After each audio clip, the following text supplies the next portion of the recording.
yeah. How are you doing on this special day?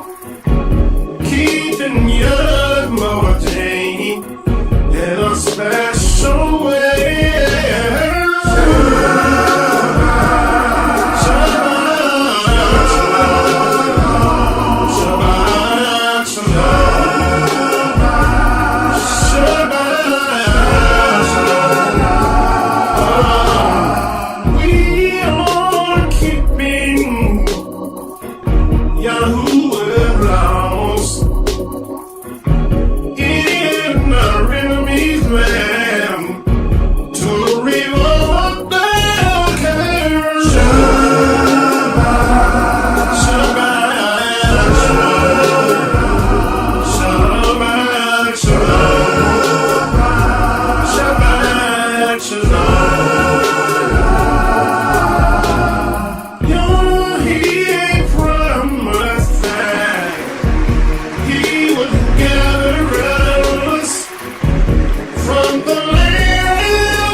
departed from Rephidim, and were come to the desert of Sinai, and had pitched in the wilderness, and there Yasharel camped before the mountain. And Shemaiah went up unto Elohim, and Yah called unto him out of the mountain, saying, Thus shalt thou say to the house of Yako, and tell the children of Yasharel, You have seen what I did unto the Mizraimites, and how I bore you on eagle's wings, and brought you unto myself. Now therefore, if you will obey my voice indeed, and keep my covenant, then you shall be a peculiar treasure unto me, above all people, for all the earth is mine. You shall be unto me a kingdom of priests, and a Kodesh nation. These are the words which thou shalt speak unto the children of Yasharel.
Yah promised he would give us a kingdom.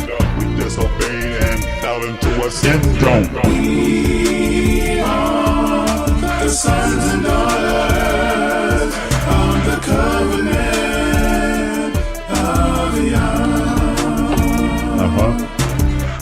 Yah said in the lands of our captivity, when we return, he will give us liberty. Return back to our land of nativity, kingdom of peace for the whole wide world to see. Oh yeah. Here we go.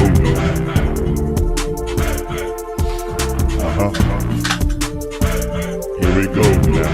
We are the sons and daughters of the covenant of YAH.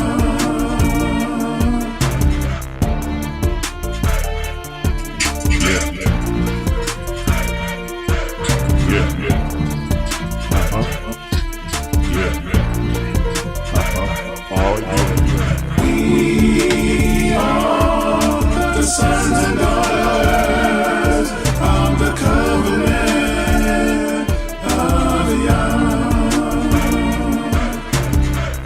We will reign for 1,000 years with him. Kings and priests having God's law with him. We will pay for the trials and tribulations. That's when the world will pay us our full reparation.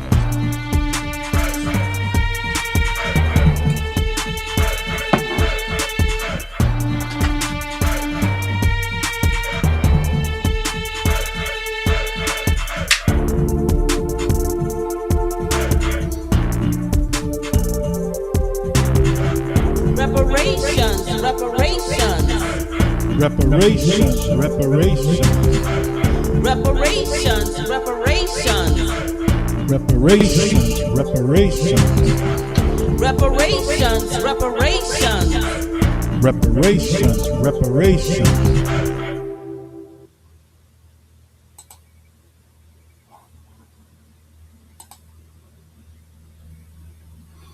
All right. Shabbat Shalom. I just experimented with with the intro video. I thought that was kind of interesting. Well, praise the Most High on this blessed Shabbat. Prayerfully you all had a good week. 2 weeks and in with my vocals still being attacked, but nevertheless, um, praise Yah for allowing me to be in the land of the living, and I am so grateful. I'm not going to be too lengthy today. What I want to attempt to do is, for those of you that have short attention spans, I don't want to run marathons any longer on our Shabbat stream. So I'm going to try to get in here and get out within a reasonable amount of time. At this particular time, it's now 9:14, so we're 15 minutes into 14 minutes and counting into the live stream. Let me just kind of do this real quick, do a little sound check, make sure my audio is coming through. To run marathons any longer. Okay, sounds good on this end. I just want to say, preferably you all had a good week. I am 5 days out from my last day at work. So I'm telling you, y'all just don't know how blessed it is to be able to say that official retired from the secular system, to be able to be fully 100%. Let me come a little closer. To be able to fully be 100% employed by the Most High, and to do the things that I have so long prolonged in doing. And the interesting thing about me seeing how the Hebraic world has expanded, and seeing some people doing some things that the Most High gave me almost 20 years ago. Say, brother, the Most High gave that to you 20 plus years ago in some cases. But just kind of like Paul said, something that I want to read, and this may help those of you, just before we go into the lesson, this may help those of you who may need an encouragement, right? Before we do that, let me just open up in prayer. Father, we do thank you. We come before you to worship and to adore you on this blessed Shabbat. Thank you for all things you've done for us on this week. Come before your presence with thanksgiving and into your course of praise. We praise you. We praise you today for allowing us to see this blessed Shabbat.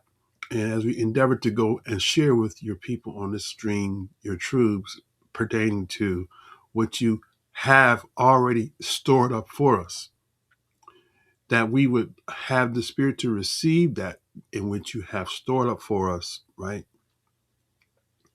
And to walk into the fullness of it in this last hour. We give you praise, honor, name Yahshua Mashiach. We say hallelujah, hallelujah, hallelujah, Torah, amen. Now, what I want to do is I want to read this passage here from the Apostle Paul. Let's put this over here real quick.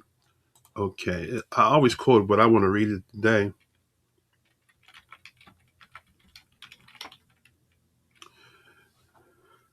This is 2 Timothy, right? 2 Timothy 2 and 4. Let's just bring it back. Let's bring this back into the picture here. Okay. All right. It reads, no man, let me read the verse before that. Thou therefore endure hardness, right, as a good soldier of Yahshua the Messiah. No man that warreth entangleth himself with the affairs of this life, right, that he or she may please him who have chosen him to be a soldier, right? So what I wanted to share is that the enemy, right, has laid a trap for many of us that have a call to do the great exploits that the Most High has put in us to do. But because we have to live, we have fallen prey to the system, where we're in debt to everybody, right?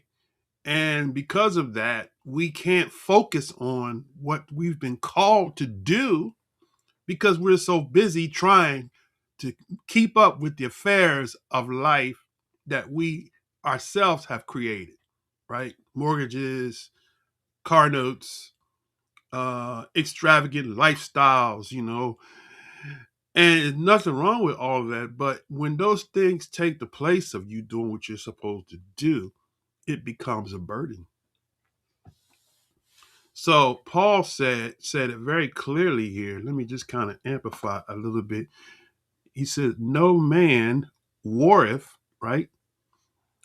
That is the Greek word stratatomy, which means to serve in a military campaign, to execute the apostolate with its arduous duties and functions, to contend with carnal inclinations, right? That's that word warreth. And then it says, entangleth himself is the phrase implecto, implico, to entwine, to involve with. Okay, so to entwine, to involve with affairs, pragmateria, a transaction that is a negotiation of this life, right? Okay, livelihood. See that word there, life is the word bios. Life is where you get the word biography from, right? The present state, existence, by implication, the means of livelihood, right? So basically, man, that's what they're saying, right? When you are working to maintain your livelihood, it is very difficult for you to do what Yah has called you to do because we're so tied up with our job. We're tied up. We can't, in other words, we have to work part-time for the Most High and work full-time so we can maintain our affairs in life. That's what Paul's saying. You can't work full-time for the Most High if you're called to a specific task, right? Using the modern terminology, assignment. That's what everybody uses now. You've been called to an assignment, right? That's a school terminology, right? I'm assigned. Did you finish your assignment? But anyway, you've been called to an assignment, right? So you can't fulfill the assignment that the Most High have placed on you, have mandated on you, if you are caught up with the affairs of life, right? Somebody's gonna get that tomorrow, right? But it's gonna hit. It's gonna register, and when it registers, then you'll fully be able to function 100% for what you have been assigned to do in this hour, in this space, in this time, right? The Most High appointed you, has planted you in this earth for a specific purpose. But many of us never find a purpose because we are caught up and tied up in the affairs of life. Can I get an amen? Amen. All right, now, with that said, we have a lot of people, I'm going to say this and then I'm going to be done. We're going to get into the lesson. We have a lot of people, right, that are unfulfilled. You know you got a call in your life. You know the Most High called you to do a certain thing, but because you got so much going on, you can't dedicate your life to it, right? I'm 62 years young. I'm just beginning to live. So I'm going to do that thing which the Most High has called me to do.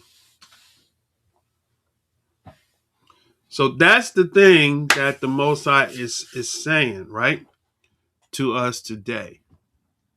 We got to get away from those affairs, those things that we need to survive. We got to get out of the survival mentality. We cannot do what the Most High called us to do as long as we're in the survival mentality or maintaining mentality. We have to step forward, press forward. We have to press towards the mark for the prize of the calling, the high calling, right? Which is in Yahshua HaMashiach, which he planted in you. Because that's what he did, right? To place us back to the place where we belong. That's right. Now, so far I know people are kind of slow coming in. We're going to be done with this lesson by the time most people get here. All right, so I will start with my greetings there. My brother Digital, good to see you, my brother. I pray all's well. You had a great week this week. And pray the Most High met every need that you have in your household. And righteous one, Shabbat Shalom, my sister. Absolutely. That the word that the Most High is sharing, I apply that to me. That's the reason why I had to make a decision, right? All of my friends and loved ones and associates, brother, you should wait till you're 67. No, no. That's a trap. The enemy want to trick us into thinking, oh, you need to hold on to that. Because especially if you have a specific assignment, you have an anointing on you, right?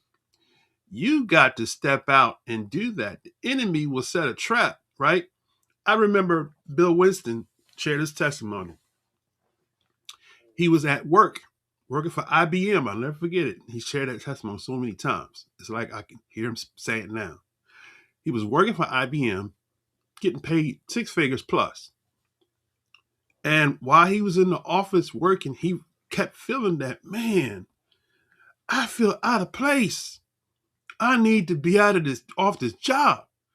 So he was saying that he told his VP or director, I don't know what they way up, VP, I guess it was, way up the echelon. Directors is below VP, right?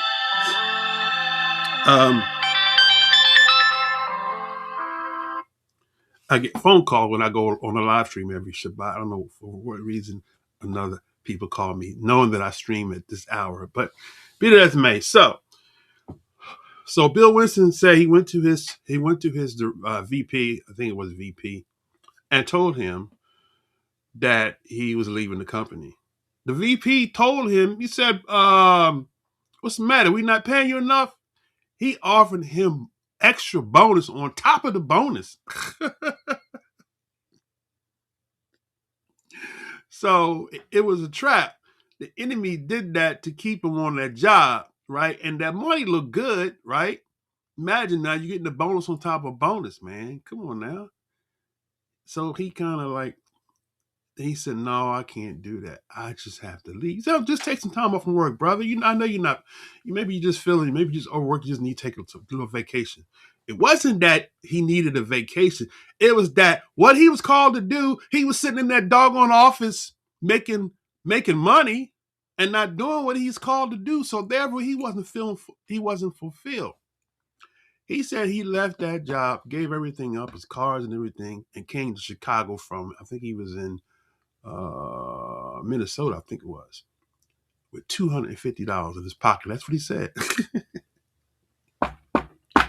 He came with $250 in his pocket. He said he needed to move out. And Bill Winston went from having a 6-figure plus income to multimillionaire status. Built one of the biggest mega churches in Chicago. And he's sickly now. Preferably he's a little older now. I think he's about close to 80, if not 80 by now. But he was one of my mentors, and that was inspirational that he made that step from that type of income to move into where he was called to be. And so praise the Most High for that. Some of us are in a similar situation, right? You're satisfied with that job because it's paying you good. You got good vacation, good benefits, and it's a trap. The enemy wants to keep you there, to keep you from doing what the Most High called you to do, right? So step out as the Most High has called you to do. Step out, right? Elias Stone, good to see you, my brother. Shabbat Shalom to you as well, my brother. Sons of Yako is on. Shabbat Shalom, Sons of Yako. Good to see you, my brother. Pray all well, you and your household as well. Elias Stone, for sure. Y'all had Mary J. Blige in Vegas for the past few days. My cousin, she's been posting all on Facebook, showing she's right there at that concert, right? So good to see my brother. Brother Lamar, he said the deceptions that have been created, the great controversy. That's right. Absolutely, my brother. All right. Now, Mr. Shamaria's here. Shmor Yah, Shabbat Shalom to you. Good to see you on this blessed Shabbat. Praise the Most High Yah. Who is this here? Hoodoo and wow. Hoodoo and Louisiana Voodoo. That's quite a YouTube username there, whoever that is. Got a laugh out of me for sure. Hoodoo and Louisiana Voodoo. How about that? Oh, well, you know what? I tell you one thing though, this lesson today for everybody. One thing I'm gonna say this before we get started is this here. This is what the Messiah said, and I'm going to share as we're going to get into this lesson. This is what the Messiah said. I always share what the Mashiach said because people think, oh, Mashiach had a whole different ministry or different doctrine than the Most High Yah had, right?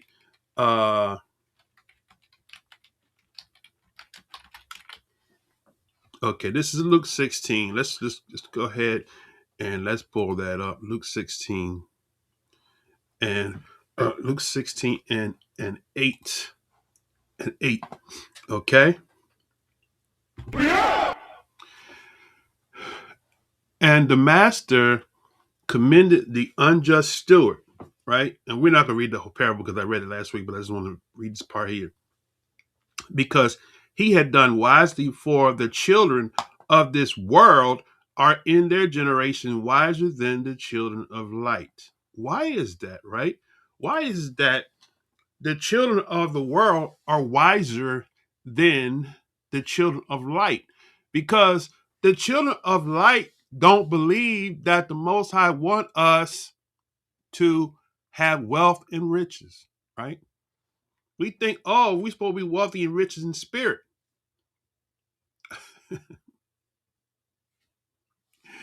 You go to your bill collector, right? And don't have no money and tell them I'm paying you in the spirit and see how far you get with that, right? I want to show you something that just came to my mind, right?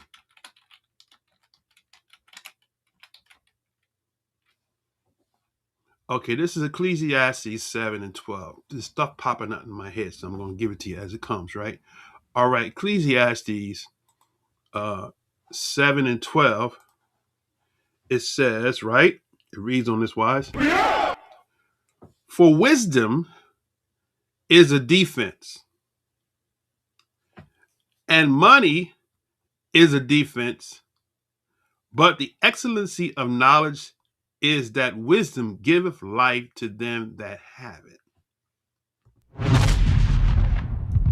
Now, that's a powerful statement right there.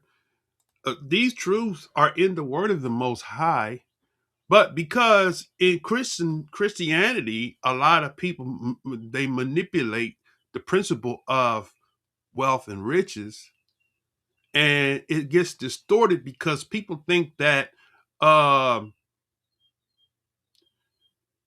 way to get rich is not given to the rich, right? But the way to get wealthy and rich, we're going to cover that in a few minutes, is to be a vessel that is obedient. It's just that simple, to be an obedient vessel. Now, at the same time, you can work the principles of finance and become wealthy and don't have to live a righteous life at all. That's why you got a lot of rich people, because they're working the principles of finance. There are laws of finance that are in Torah.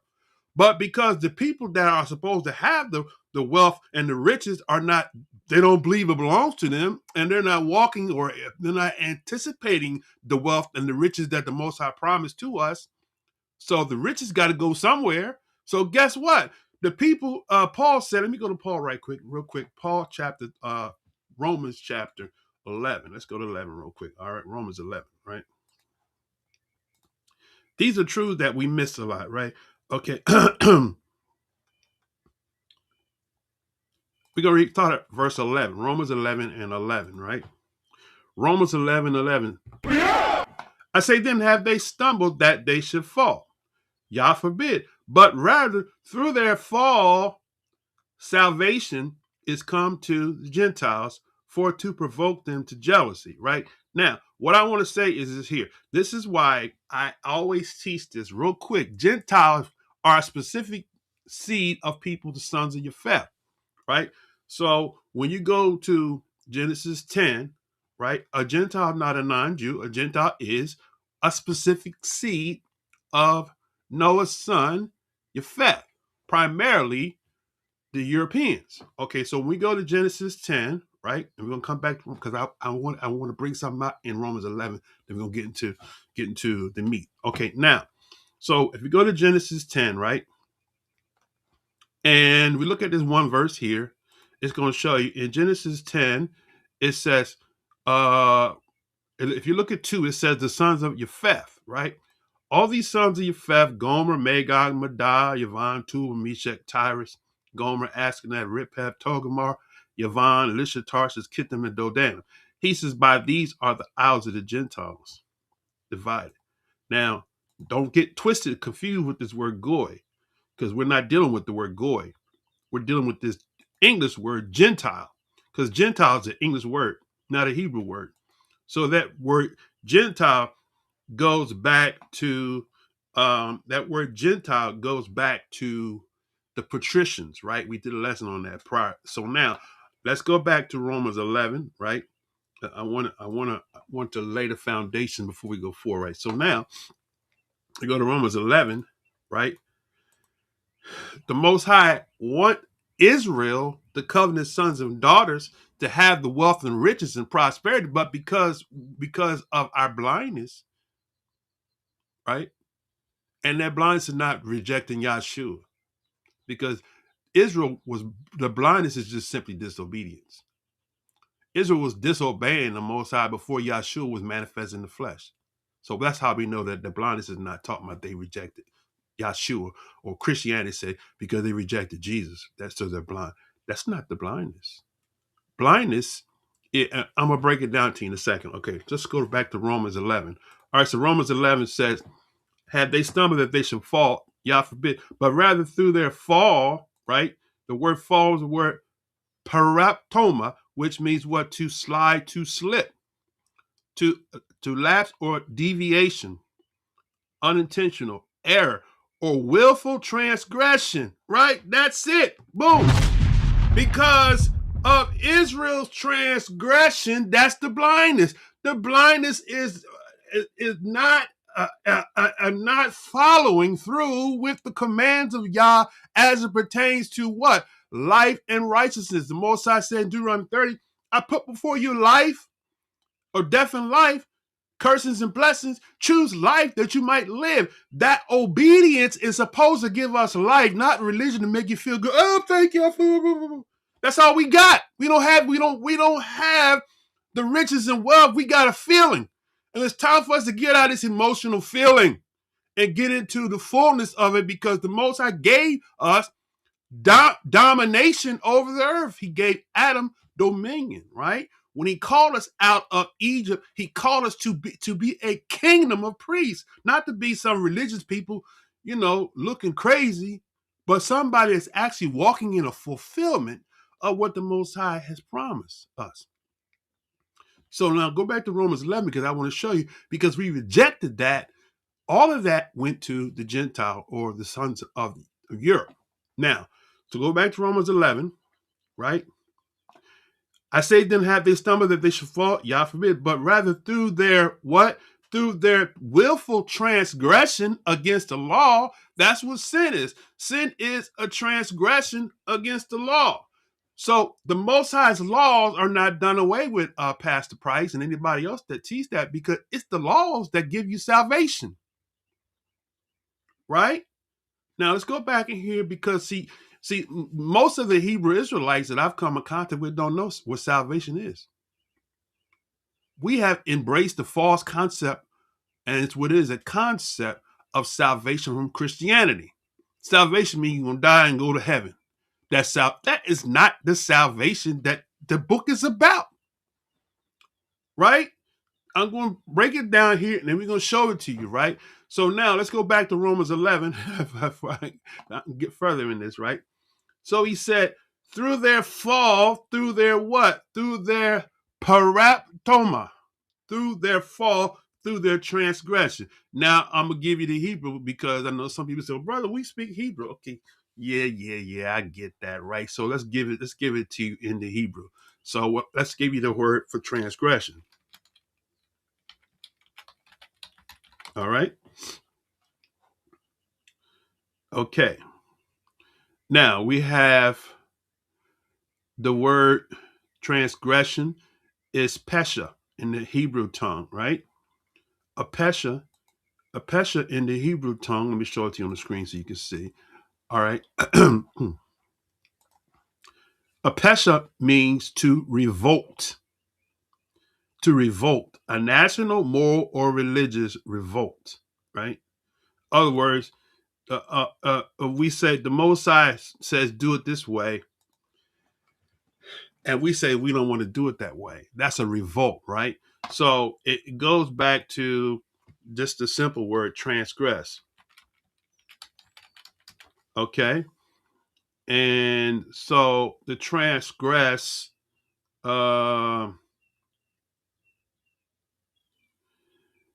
we have another word for transgress, which is a bar, right? Let me show it to you on the screen so you can see. All right.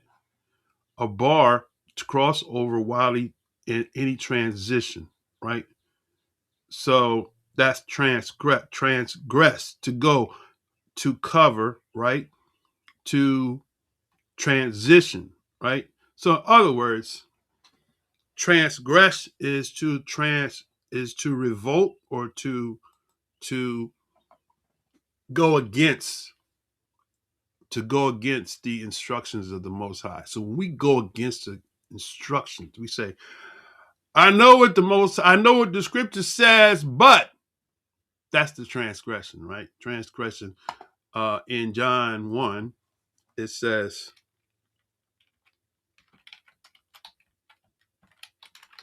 okay, it says, let me pull up on the screen so you can see it.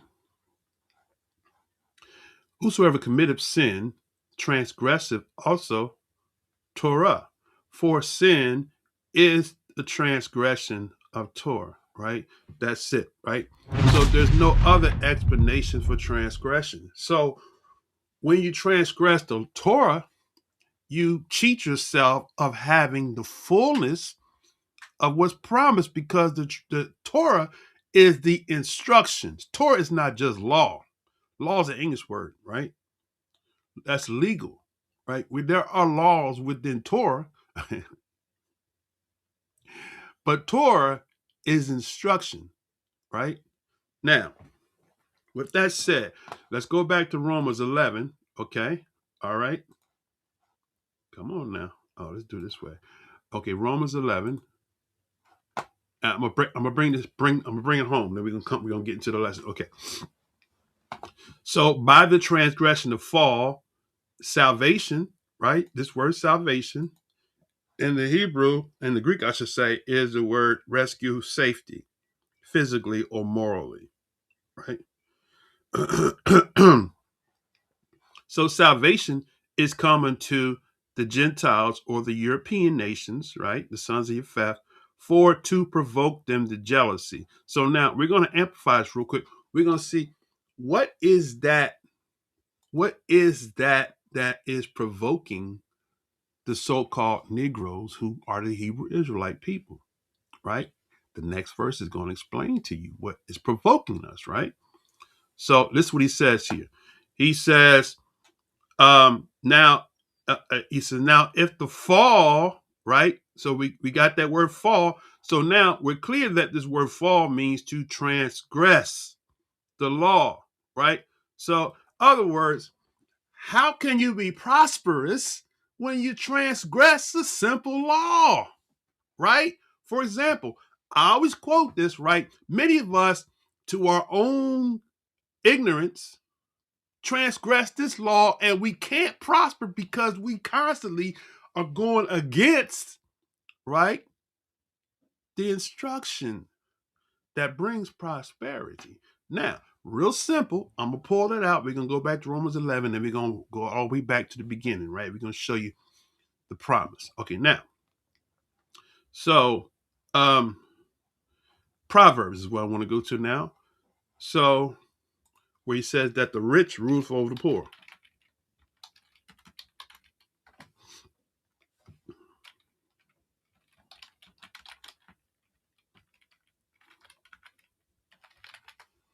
Okay, there's Proverbs 22, right? While I'm pulling it up there, Shabbat Shalom, a Kovisa talk to you up. I said, no, I ain't seen a Kovisa in a minute. There she is. Shabbat Shalom, my sister, pray all is well with you. Good to see. Tresky's on. I miss Tresky is on. Tresky and Coach Cynthia. Good to see you, my brother. My Dallas Cowboy partner in crime. And Coach Cynthia, Shabbat Shalom. And all of the Jacksonville family down there in Jacksonville. I haven't seen Moray Josiah. I'm pretty sure he's around. He might be in motion. Coach Righteous One said Bill Winston's 83. Oh wow! I didn't know he was 83. I didn't know he was that old. Praise Yah. I pray all's well for him. He's been on my heart, man. You know, he probably won't even remember me because I'm bald and everything now. I had hair on my head when he knew me. But yeah, maybe I'll make a ride to Chicago, go visit him, surprise him, and you know, he probably be like, I recognize your face, but I don't remember no brother with a bald head. All right. Let's see. So, okay. All right. Now, so Proverbs 22, let's pull it out real quick, right? Proverbs 22. This is a law. See, let me say this here, right? Many of us can't walk in prosperity because we transgress against this law, right? Which the proverb is the law of wisdom, right? Which comes from Torah, but he amplified it more so that we could see, right? So when we go back into this here, right?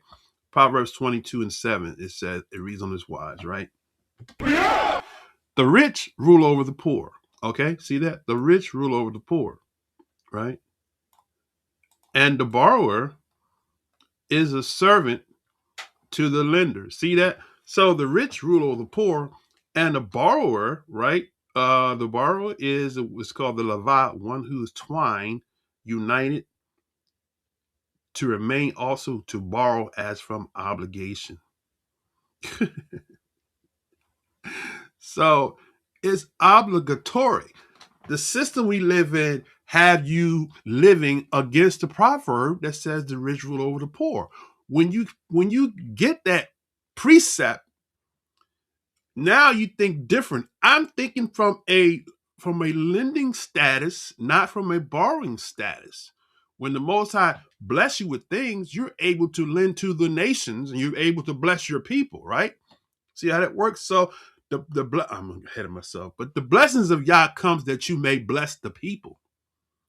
You profit from what you have into the world to bless the people that the Most High have entrusted into your hands. Can I get an amen? Amen. All right, now, so that is the precept. Now the Messiah said it like this, right? Let me see.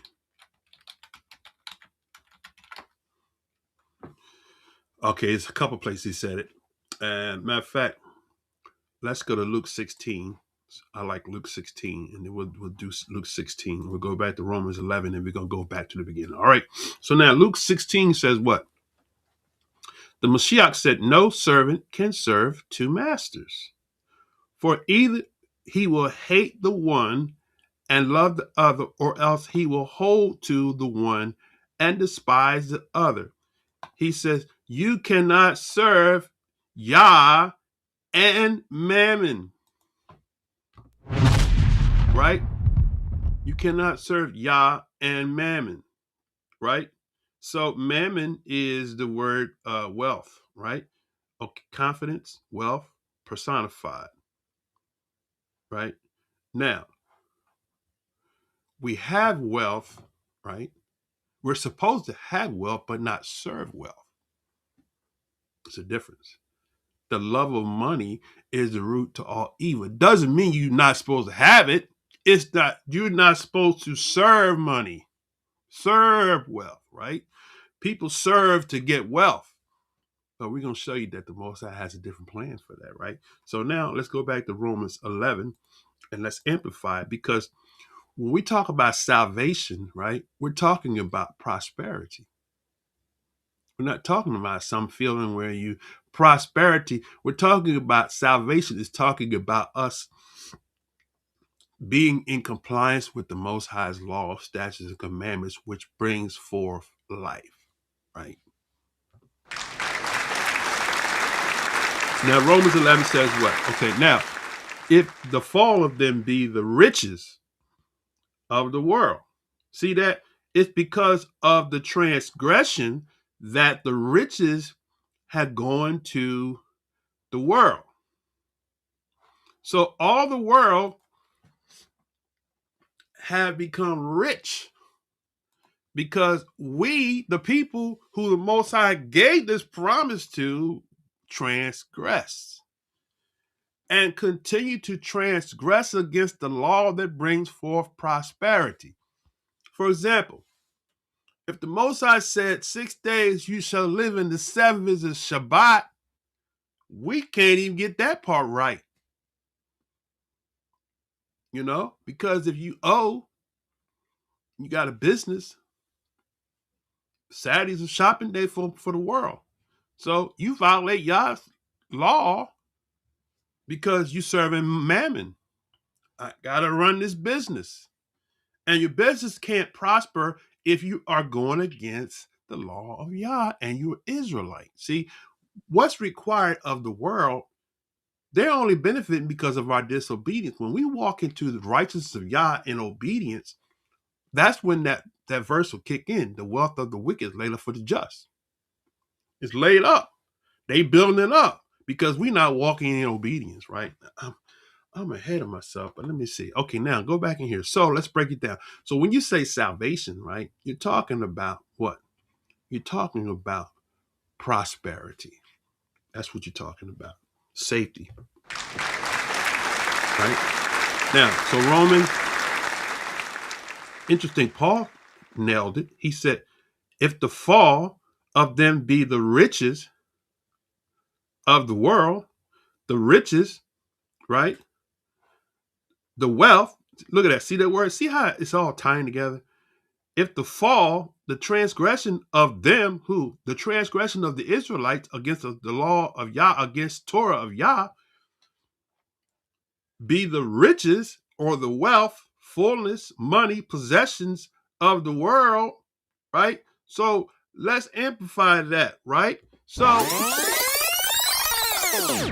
if we transgress, we lose salvation. When we obey, right, we gain salvation. We gain wealth.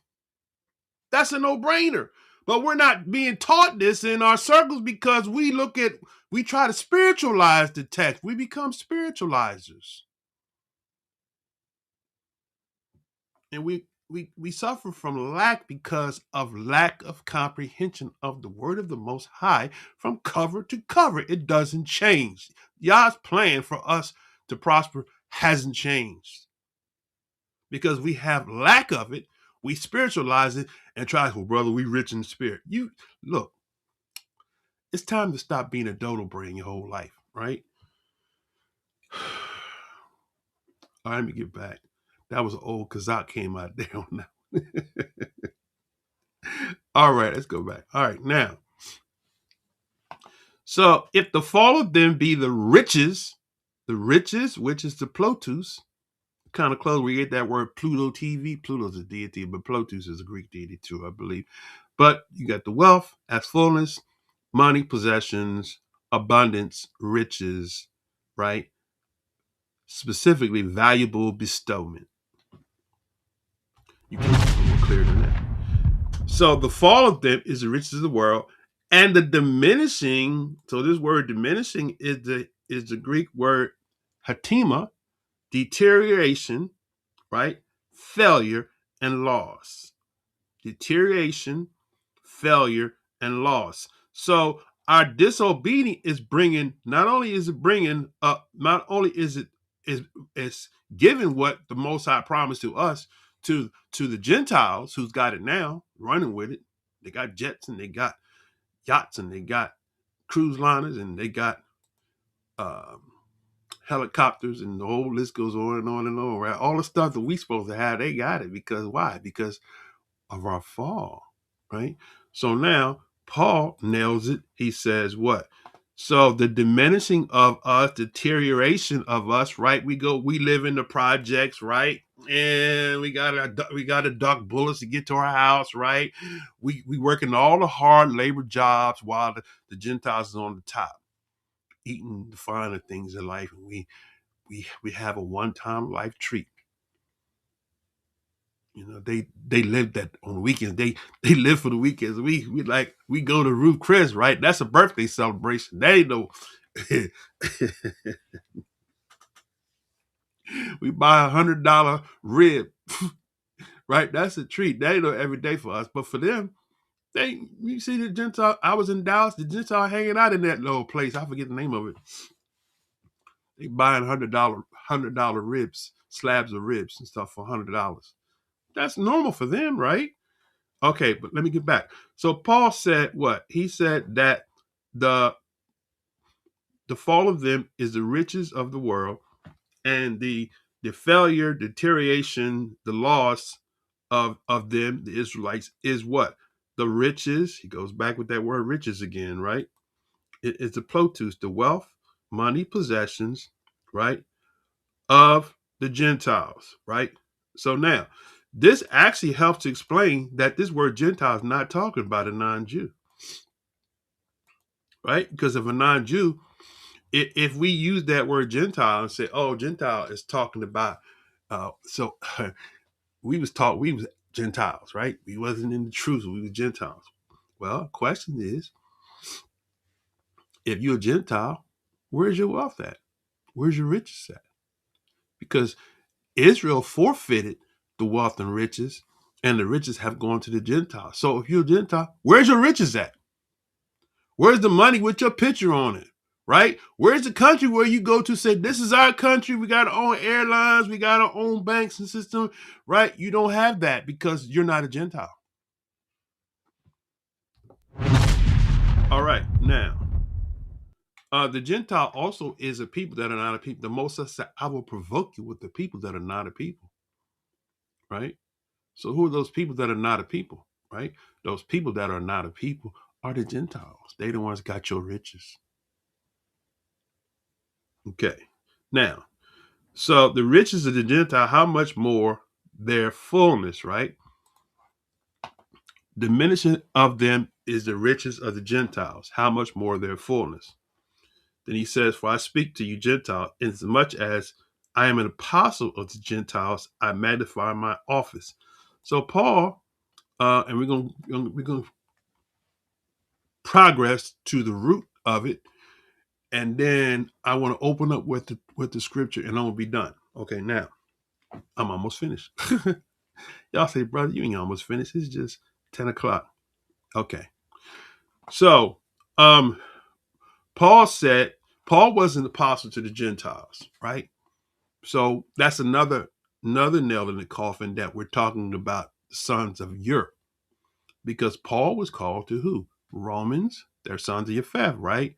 Paul was called to the Greeks, they're sons of Japheth, right? Paul was called to who? The Galatians, they're sons of Japheth, right? This is the Gaul, that's the ancient progenitor of the Germanic people, right? You got Paul was an apostle to the Thessalonians, right? Paul was apostle to the Philippians, right? You know,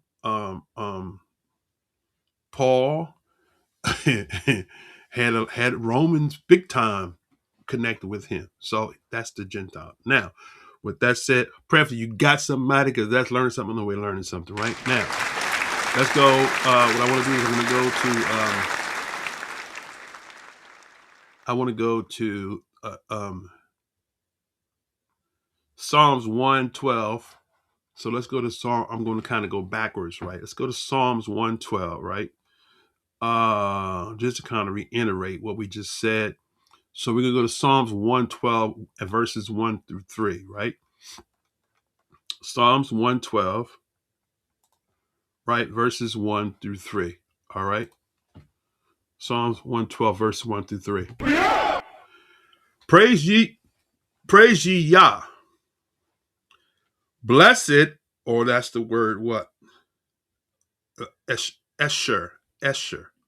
Now, normally, see, I'm just learning something, we learn something, right? Sometimes the word bless is Barak. This time, the word bless is not Barak, but it is the word Esher or Esher. Esher. I think you roll the R. Esher. Okay, this is from 833, which is Ashar, right? To be straight, right? To be level, right, and happy, right? To be forward, right? To be honest and to prosper, right? There you go. So Annette, blessed is or prosperous is, right? Prosperous, to go forward, right? To be honest, to be happy is the man that does what? That fears, right? That fears, right? Fears morally, reverence, to be frightened, right? So fear, when you say you fear somebody, when you say you fear Yah, right, and you don't obey Yah, you don't fear him. Fear and obedience or reverence of Yah is like respect. When you say you fear Yah, you're saying, I respect Yah's word. I take Yah's word at face value. If the Most High said, if I do this, I'm going to be blessed. So what does faithfulness do? Faithfulness hears the word of Yah and it does what Yah says, because why? If Yah says it, then it's got to come to pass. That's reverence. Reverencing Yah's word is not just, oh, well, maybe he'll, It's a law. Yah said, if you do this, this is going to happen. Ain't no feelings involved in that. This is, you go and you're making a cake. And you follow the instructions, mix it up, you're going to make a cake. You don't got to feel nothing about that. It's going to happen because it's a law that when you follow the law, things happen as instructed, right? So that's what he's saying here. That's what fear is. Fear is respecting Yah's judgment and doing what he said, regardless of how you feel, right? So blessed is the man that fears Yah, that delight, just in case we missed it, that person that delights, which is the word kapetz, to incline, to bend, to be pleased with. James Yako said, don't give grudgingly out of necessity, right? Because see, we talk, well, obedience is better than sacrifice. Well, if you give with the wrong spirit, you might as well keep that to yourself, because you're not going to be blessed. It is the attitude of gratitude that determines the outcome. Okay? Now, so he says that he that delight greatly in his commandments, right? So when you enjoy your pleasure, what does he say in Isaiah? He that keeps his feet from polluting on the Shabbat day and call the Shabbat a delight. That's what he's talking about, right? Okay, delight greatly in his commandments, right? So when you delight greatly, that's the word me'od, vehemently, passionately.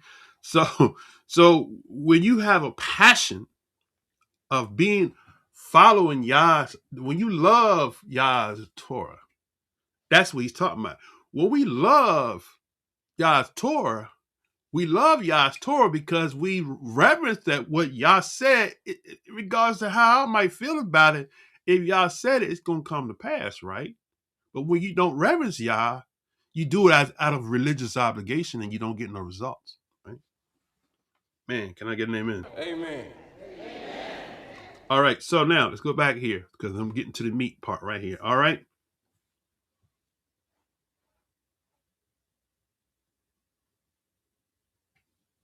Okay, now here's the thing. Okay.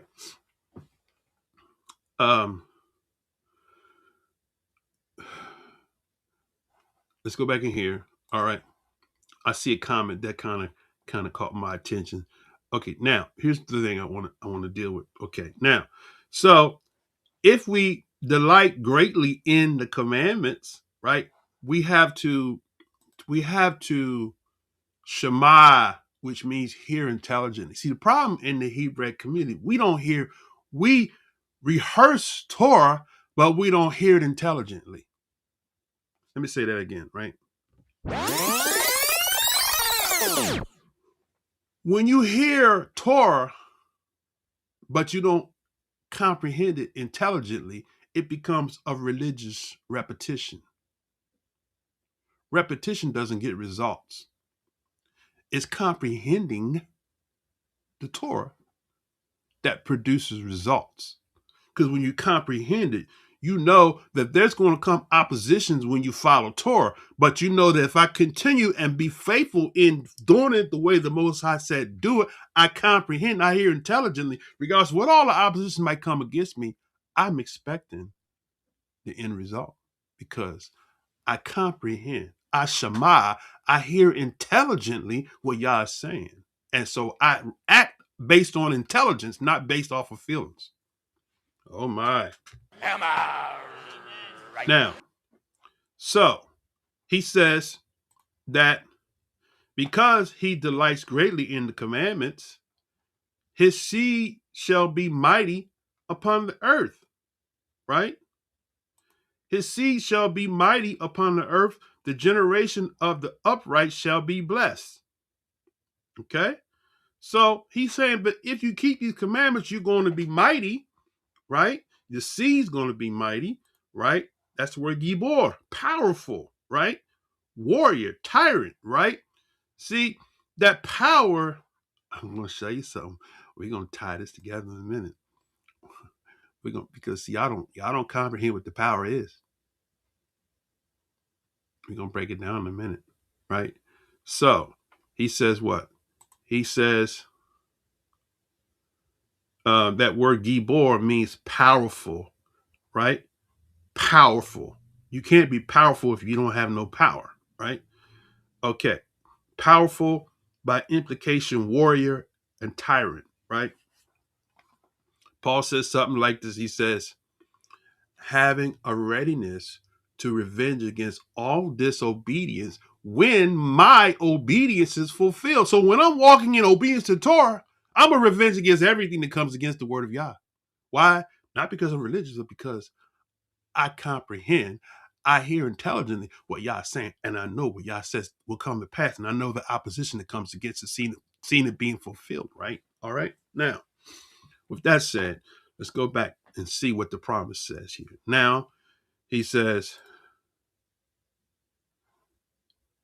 his seed shall be mighty upon the earth. The generations of the upright shall be blessed. Right now, this time we get the word. First one was Asher. This time we get the word what? It shall be blessed. Barak shall be Barak. And see that Barak means to kneel, by implication to bless Yah. See, did y'all catch that? Because somebody missed that. To Barak means to bless Yah as an act of adoration.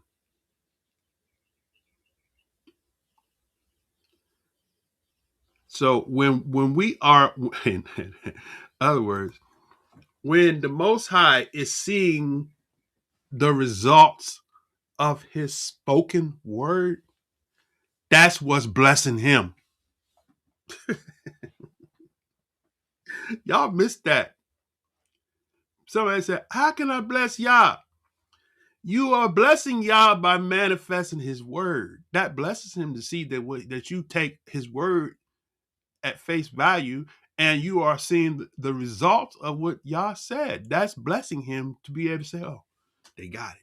That's what he's saying. When the Most High gives us a set of instructions that enables us to be empowered, right? He says, they got it. Those are my boys there. That's my girl. That's my daughter. Right? Look at him. Look at him working. Look at him working my word. Right. That blesses the Most High when he sees us in operation.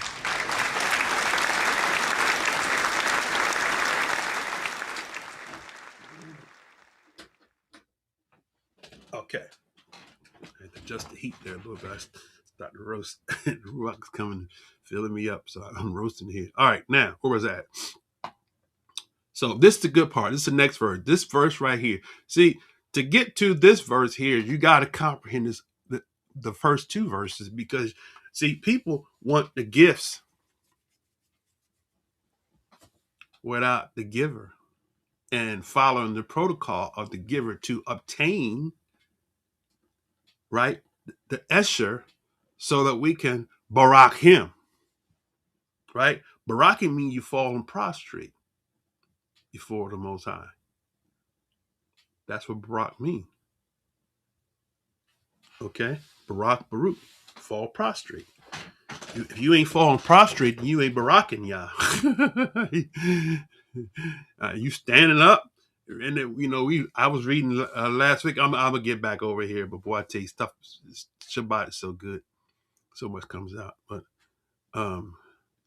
when the ministers went into the temple, the kabod, that's my last name, but that's what it means. The weight, the wealth and riches of Yah filled the place, so the ministers, the priests couldn't stand. That's when you barak. When you see the manifestation of the fullness of Yah, you barak. You fall prostrate. Yah's like, oh, they got it. Because your flesh cannot contain all the blessings of Yah. Right?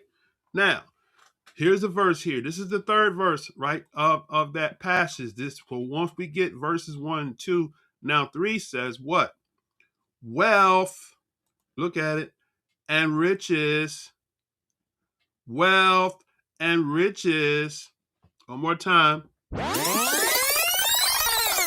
Wealth and riches shall be in his house, and his righteousness endureth forever.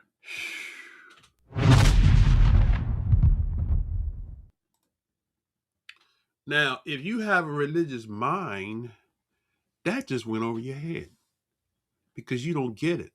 You don't recognize and realize that the Most High wants us to have wealth and riches, because your teacher taught you that you're supposed to be broke because you Israelite and you in the lands of captivity. And so, we the tell. Okay? It went over your head and went over your leader's head, right? Now, Yah's word don't change. I could be wrong, but Yah's word is not wrong. Let's read it again for those that in the back of the bus that didn't get it. Let's read it again, right? So he says wealth, and the word wealth is what? An, which means wealth, by implication, enough, right? So you got an, which means not, it says to be light, right? In the sense of what? Effort, but successful. Ability, power, wealth.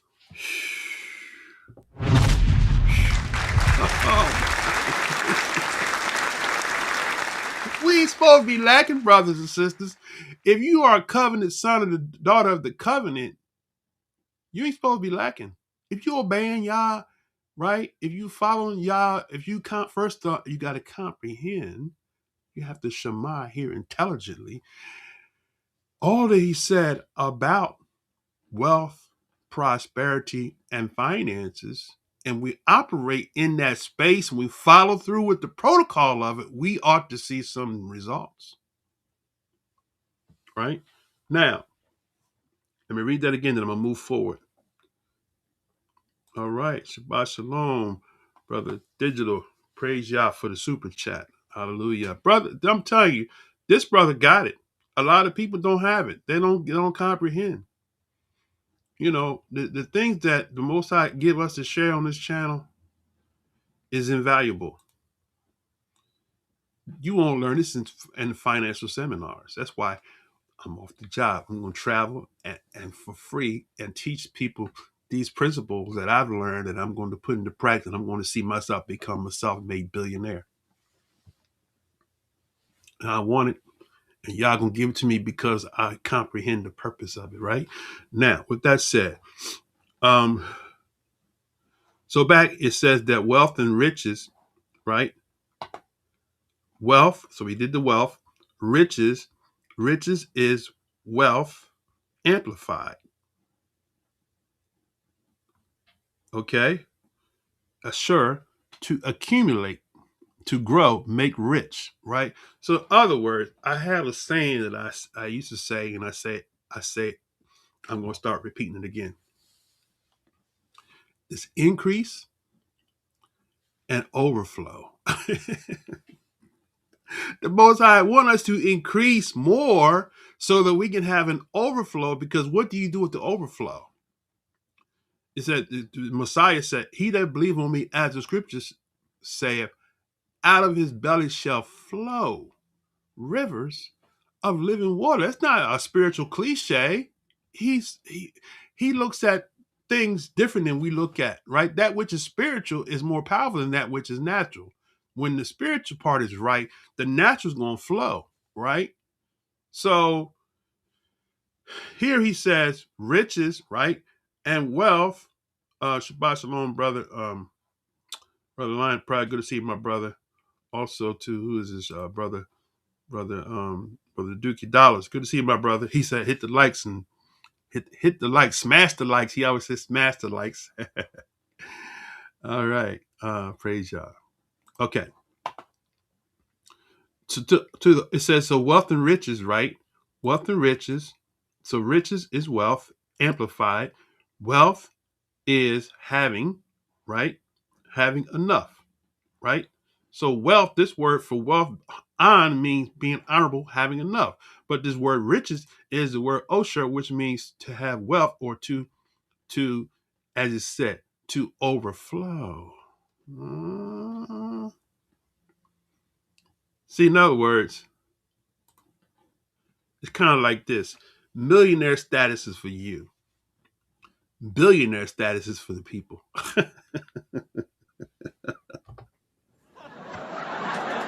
You can't do too much blessing off of millionaire status. That's pretty much just enough for you and yours, you know, and some. But when you become a billionaire, oh my goodness, it's like 100 million.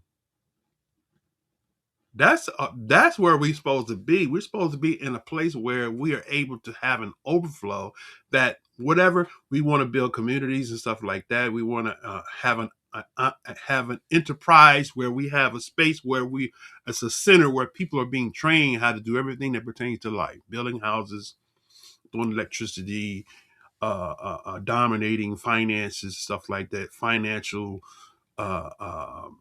investments, all of that. That's where the Most High want to take us. But we want to stay stuck in a religious mindset because we don't believe Yah's word, right? Yah, even in this lands of captivity, if he has somebody that has a mind that want to start a bank, and you have an idea, I just might be that one to start that bank. Who knows? I don't know. I'm open to whatever the Most High said, right? Financial institution. He said, you shall lend and not borrow in Deuteronomy 28. So if I'm walking in obedience to the law, statutes, commandments Most High, he says that you shall lend and not borrow, then maybe he's telling me that you can have that bank if you want it, if you're walking in obedience, Deuteronomy 1 through 15. Y'all follow what I'm saying? See, we got to stop using the scriptures for decoration, or use it. I mean, we talk religion. We got ideas, but we're not following through. We're not being aggressive in doing what the Most High says in the Word, right? Now, what time is it? Okay. So now what I want to do is I want to jump in here right quick to I'm gonna come back. Let's see. Let's go to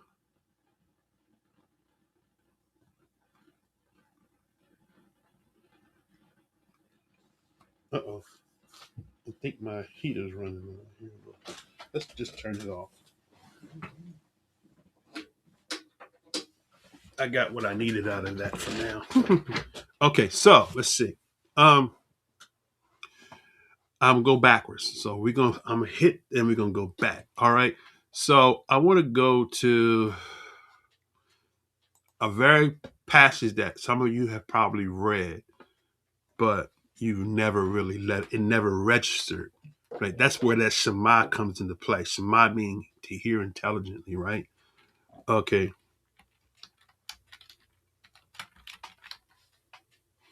Okay. This is Deuteronomy 8, right?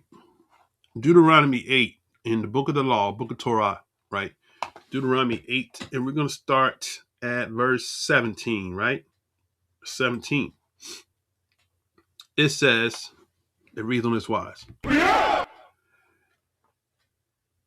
I'm not going to start all the way up there. I'm going to start right at this verse 17. And thou say in thine heart, my power and my might of mine have gotten me this. Let me back up a little bit. Okay.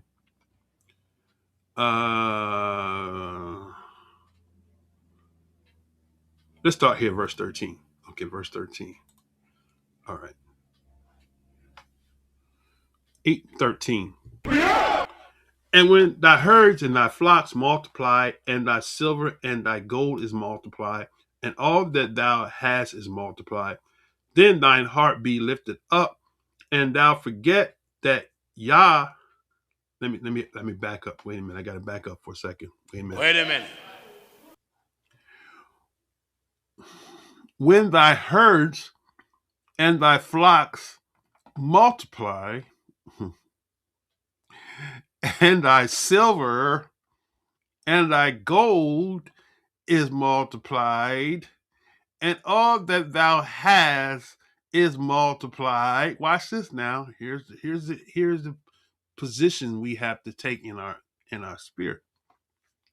Then thine heart be lifted up, and thou forget Yah, which brought thee forth out of the land of Mizraim from the house of bondage, who led thee through the great and terrible wilderness, wherein were fiery serpents and scorpions, and drought where there was no water, who brought thee forth water out of the rock of Flint, not Flint, Michigan, who fed thee in the wilderness with manna, which thy fathers knew not, that he might humble thee, and that he might prove thee to do thee good at thy later end, right? And thou say in thy heart, my power, right? That's the word coach. And my might, that's the word ostin, right? And my hand have gotten me this wealth, right? Kayil, force, wealth, strength, virtue, valor, right? All of that. That's what we striving to have that, right? We're not serving y'all to have lack. It's time to put that in the back burner. Okay, it's time to put that in the trash can, really. Okay, here we go. But thou shalt remember Yah, for it is he, that's the word, who, he. When you say who, like you say Yahoo, who means he in the Hebrew tongue, but that's another lesson, all right. That giveth, so it is he that giveth the power, coach, to get asa wealth, kayil, that he may establish his covenant which he swore unto thy fathers, as it is this day. Now, we were made to believe that the devil will bless you. You know, when a person operates in blessing, the religious-minded Hebrew Israelite says they sold out. How about just saying it this way? That person is not religious. That person is following through the protocols of Torah that tells me how I can have this. And so the Mosai said that, let's read it again. He said, but thou shalt remember Yah, for it is he that giveth thee power to get wealth, that he may establish his covenant, right? So the Most High wants to give us power to get wealth to establish the covenant. What covenant? Okay. Now, let's go back. All right. Let's go back. We have to go back to the father of the nation, and then we will comprehend. Abraham was rich, right? We're going to read that right now. Okay. We're going to go to Genesis 13 and 2. We're going to go back, right? We're going to start at 13 and 2, right? So Genesis 13.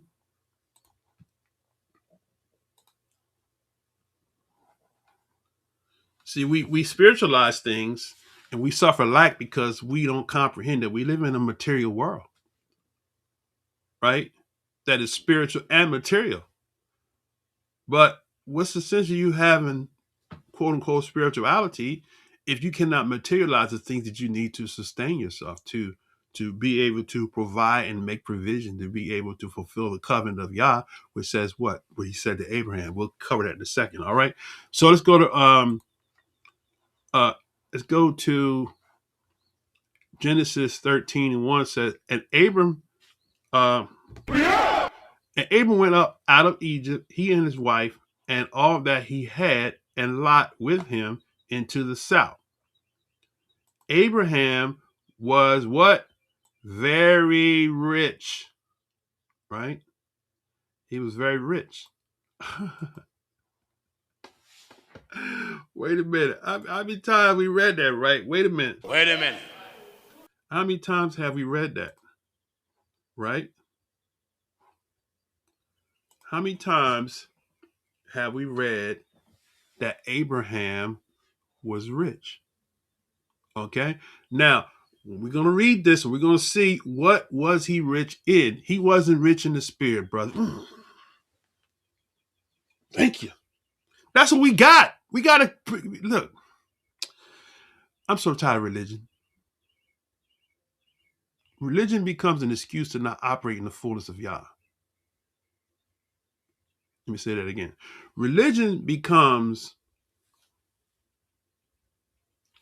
is like a crutch to hide behind not fulfilling the word of YAH in our life.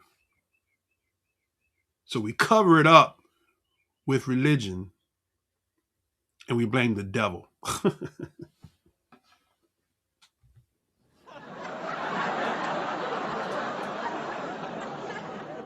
We give the devil more power than he deserves. There's only one devil. He's not omnipresent. So how is the devil blocking everything if he's not omnipresent? Why can't it be that we don't take the word of YAH at face value and operate and work the word to see what the Most High promised us? No, we want to blame the devil. We don't want to take the responsibility and say, you know what? I made a dumb decision. That wasn't a good decision, right?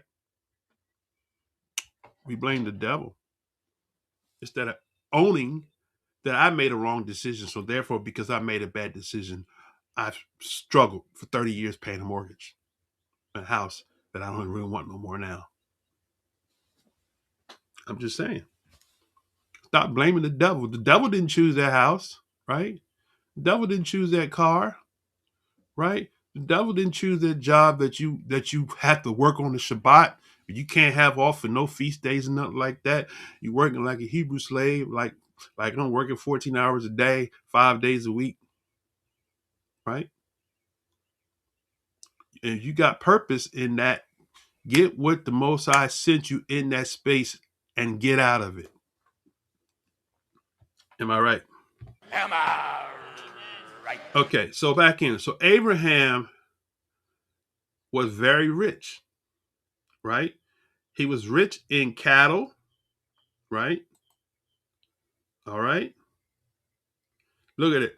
The definition is mikne, something bought that is property, but only livestock, right? So he was rich in cattle. And then for those you say, well, in the biblical day, they didn't have money. Okay, watch this now. He was rich in silver. Okay. It said by implication, money, silver. That's kesef, right? Kasaf.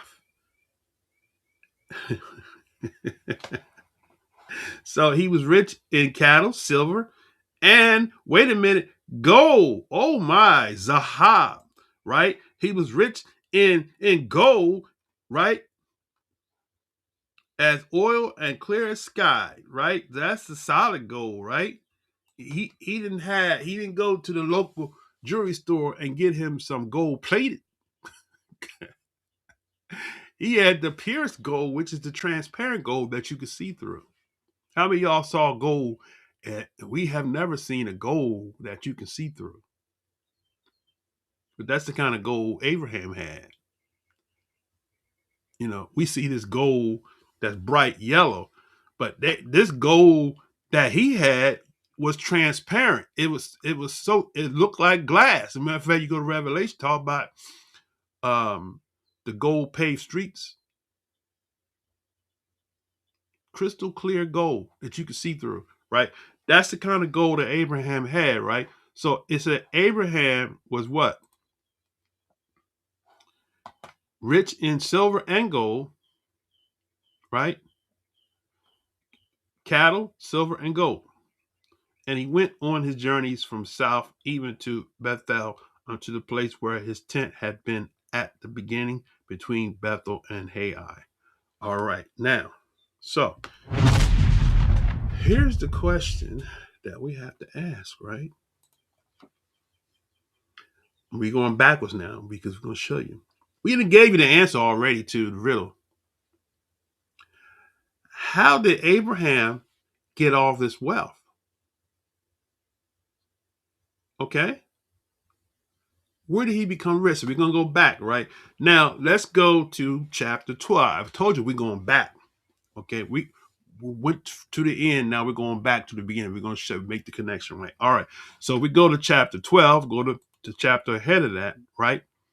Okay. Starting at verse 1. It said, now Yah had said to Abraham, get thee out of thy country and from thy kindred and from thy father's house unto a land that I will show thee. Right? So now, before we get to that part, I got to go back because see, what we're missing something very, very important, right? Abraham was in his father's house. So where was Abraham's father? Where did he originate, right? Okay. Let's go to chapter 11, right?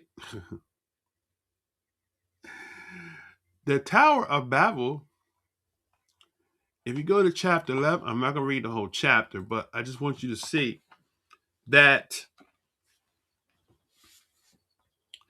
this is a little side note too. We're approaching Pentecost. The tongues of angels is Hebrew. But we'll cover that in a few weeks from now. But I just want to throw that out there. Okay, now, this is how we know, right? Is anybody having issues not hearing?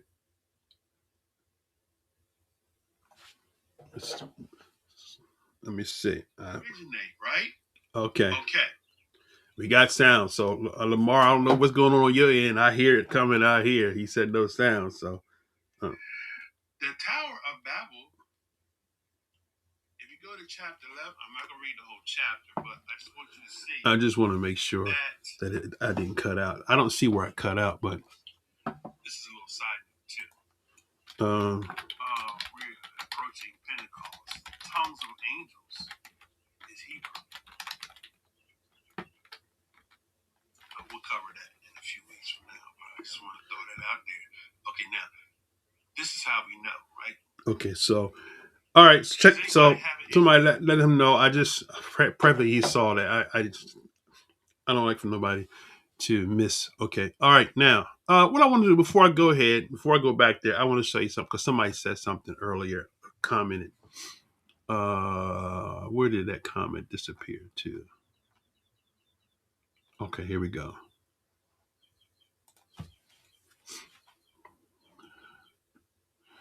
Shalom, great lesson like always. Please talk about the Greek goddess Juno, Moneta. We call her money. That's who the world prays, serve, and kill for. Yeah.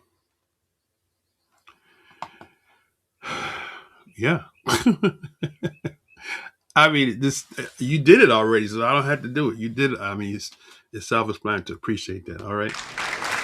All right. Let me get back to okay. All right. Okay. So now in chapter 11, right? We go to chapter 11, right? We see that it says the whole earth was of one language and of one speech, right? In the book of Jubilees, it tells us that that language was that Hebrew was the tongue of creation, right? So that was the whole earth was of one language and of one speech. That was Hebrew, right? It came to pass as they journeyed from the east that they found a plain in the land of Shinar and they dwelt there. Okay, so here's the thing. So that's where it starts. What I want to do, I want to skip down to the end, and we're gonna start right here. Verse 27 says, now these are the generations of Torah. Torah begat Abram and Nahor and Haran, and Haran begat Lot. And Haran died before his father Terah in the land of his nativity in Ur of the Chaldees. Abram and Nahor took them wives, and the name of Abram's wife was Sarai, and the name of Nahor's wife was Milcah, the daughter of Haran, the father of Milcah and the father of Iscah. But Sarai,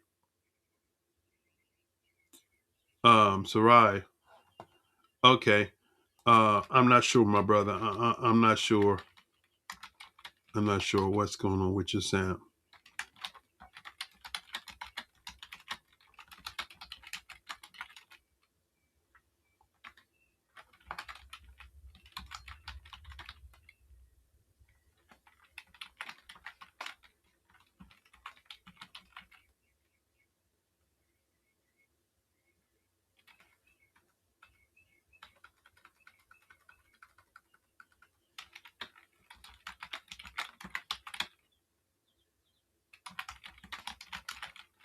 Okay, all right.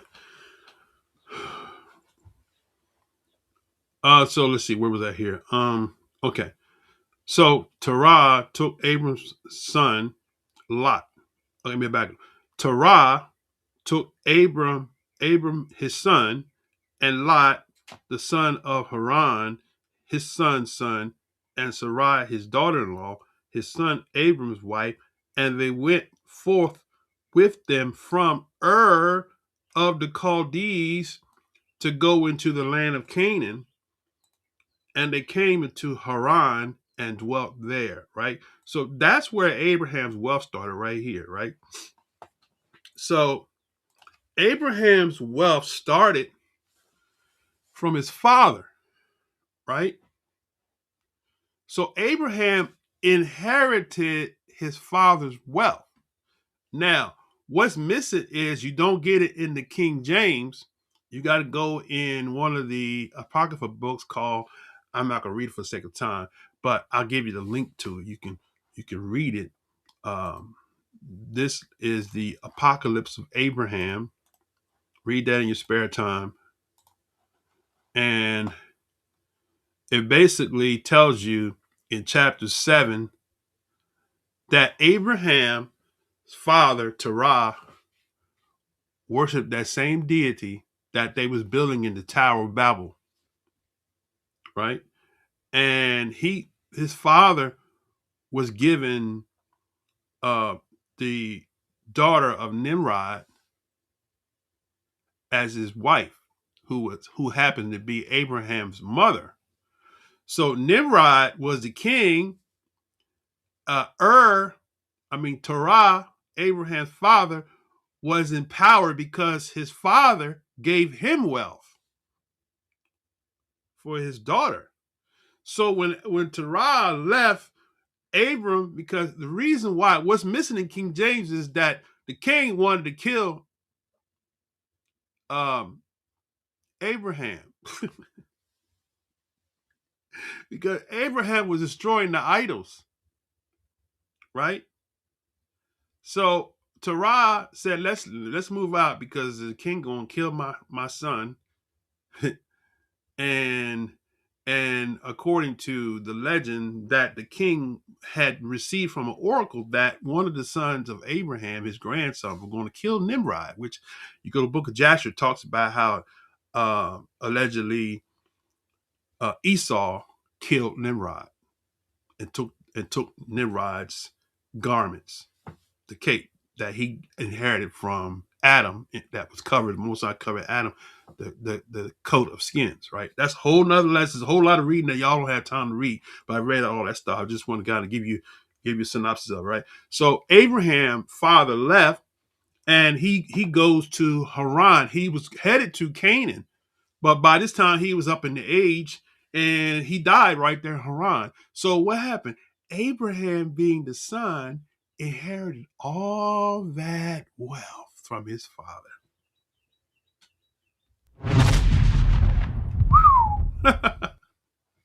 See, I bet y'all didn't know that. So that's how Abraham was very rich. So when we read now in 13, we see that Abraham was very rich. So it was because now with Abraham, if you go to also to the book of Jasher, chapter 62, I'll give you the link to this. You can download this book here.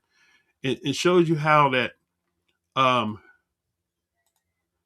that Abraham was destroying his father's idols, and he told his father that those idols that you're making are not the Elohim of heaven and earth. He said the Father of heaven and earth is the Most High, right?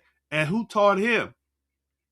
Shem, Noah's son Shem taught him, right? So that's a whole nother lesson. So Abraham got the wealth because he obeyed Yah, right? So now that's where this particular passage comes into play, right? Because through the obedience of Yah that he inherited the wealth of the wicked, which was his father who was serving idols. He inherited that wealth, right? Now, and when we read this particular passage, right?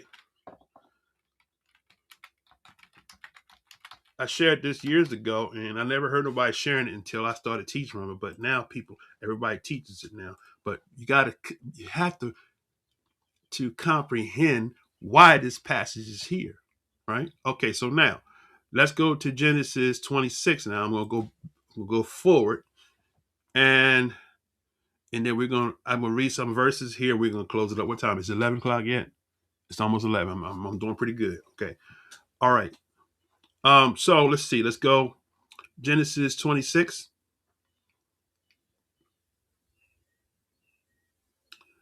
Let's start right at verse 1, right? So it says, and there was a famine in the land beside the first famine that was there in the days of Abraham. Isaac went into Abimelech, king of the Philistines, unto Gerar. And Yah appeared to him and said, Go not down into Egypt, dwell in the land which I shall tell thee of. Sojourn in this land, and I will be with thee, and I will bless thee. For unto thee and unto thy seed I will give all these countries, and I will perform the oath which I swore unto Abraham thy father. How about that? So now, the Most High promised Abraham. And the reason why we have to know, the Most High made a promise of wealth, land, children, all of that, right? That is the gospel. That is the message of salvation. It has nothing to do with you dying going to heaven. Okay, now, so Abraham, watch what it says here. Abraham, I'm glad you got sound, my brother. He said you got sound now. Praise Yah.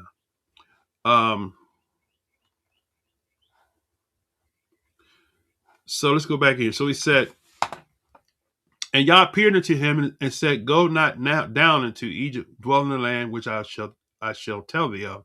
Sojourn in this land, and I will be with thee, and I will bless thee for unto thee. So he's going to bless. That's the word Barak. Okay. Unto thee, I said, I will bless thee for unto thee and unto thy seed I will give all these countries, and I will perform the oath which I swore to Abraham thy father. And I will make thy seed multiply as the stars of heaven, and I'll give unto thy seed all these countries, and in thy seed shall all the nations of the earth be blessed. So we're talking about Isaac now, right? Because that Abraham obeyed my voice and kept my charge, my commandments, my statutes, and my laws. See?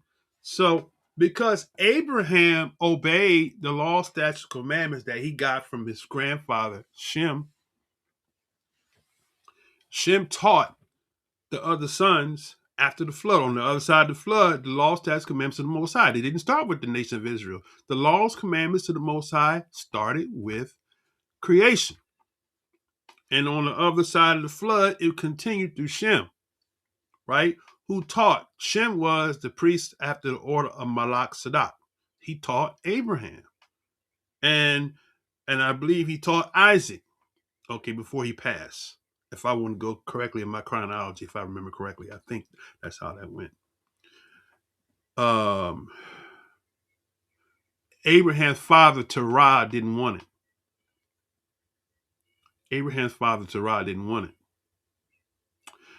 So he passed Terah and went to Abraham and taught Abraham the law, statutes, commandments of the Most High. That's how Abraham learned the law, statutes, commandments. And because of that, that gave him an inheritance from his father. And then the Most High continued to bless him, right? So what happened? Because Abraham obeyed the voice of the Most High. Now I got to show you when and Abraham went down into Egypt, right? Let me see. Let's do that right quick. Let's see. Let me before I do that, let me go to 12 first, right? 12. Go back to 12 real quick. Okay, Genesis 12. I started 12, I didn't read it. Okay, so Genesis 12.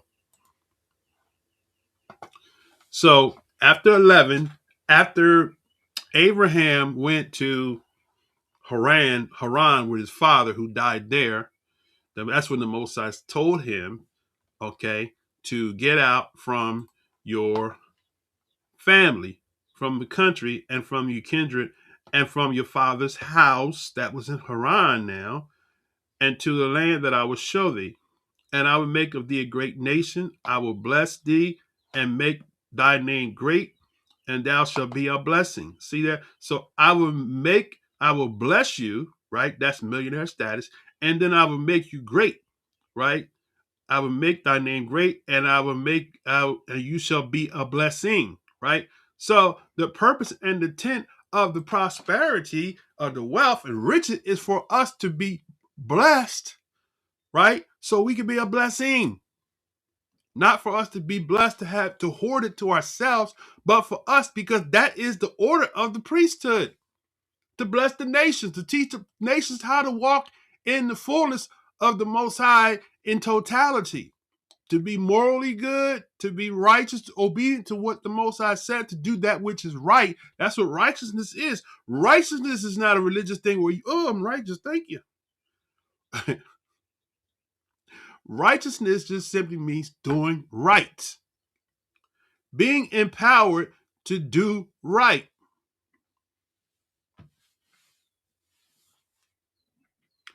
Okay, question. I got a question. She says, did the Most High promise the Hebrew Israelites wealth, riches, and prosperity? not during the prophetic time frame known as the times of the Gentiles. Well, let me ask you a question. Is there a timeline on Yah's promises? Because to answer that question, I can go into the scriptures, right? So let's go to Deuteronomy 30. That's an excellent question. Okay.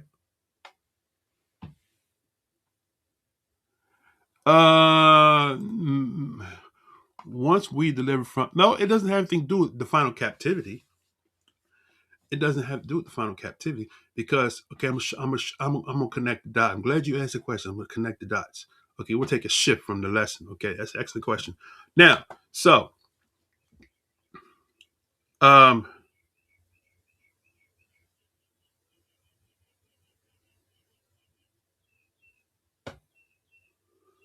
we go to Deuteronomy 30, right, real quick, right? Okay, now it seems like you're answering your own question. I don't know if that's a rhetorical question. Seems like to me you're asking rhetorical questions now. Okay, I think we were born into the world. We were born into their world. We were born into their world. Okay. So servant of Yah, I have no problem with you coming in.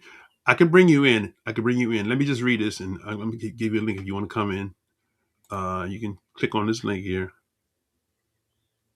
and you come in. Okay.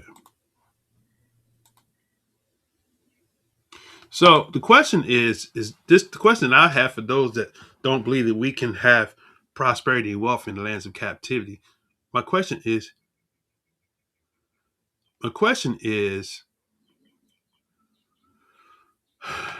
if you don't believe that we can have great substance in the captive lands, right? We have to look and see how even in Egypt, right? Joseph had wealth in Egypt, land of our captors, right?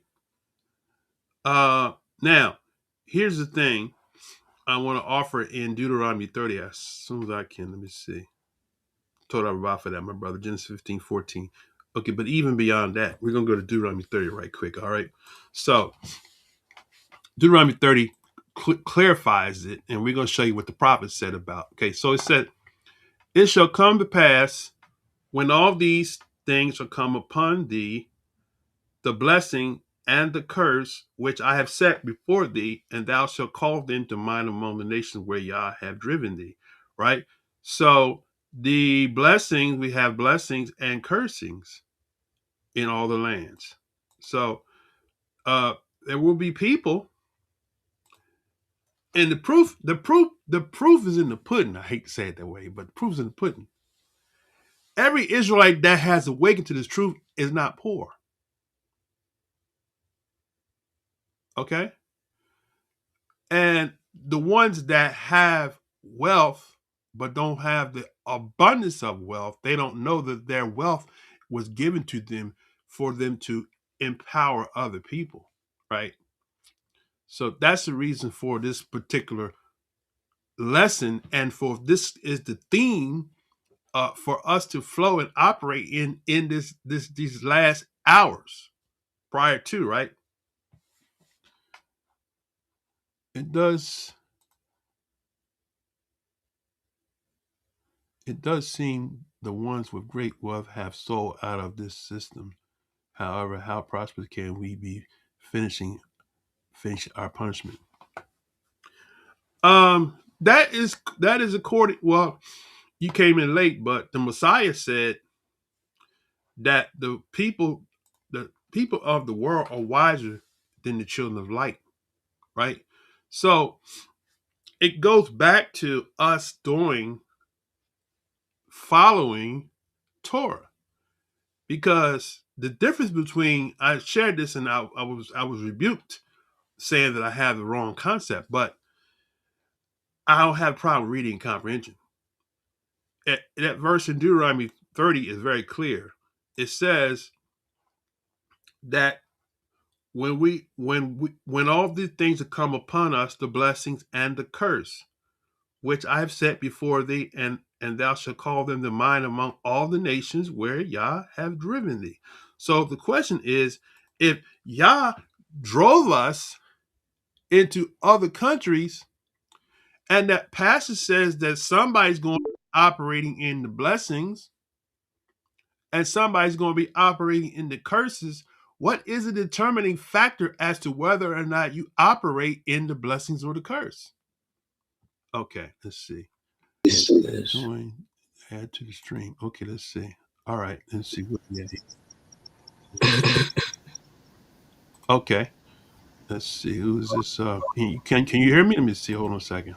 Yeah, I can hear you. All right. I'm going to give you the mic, and you can present what you're saying, and then we'll go from there. Okay. I'm hearing. How do I? Okay, you got to turn your speaker down so you're not echoing. Must.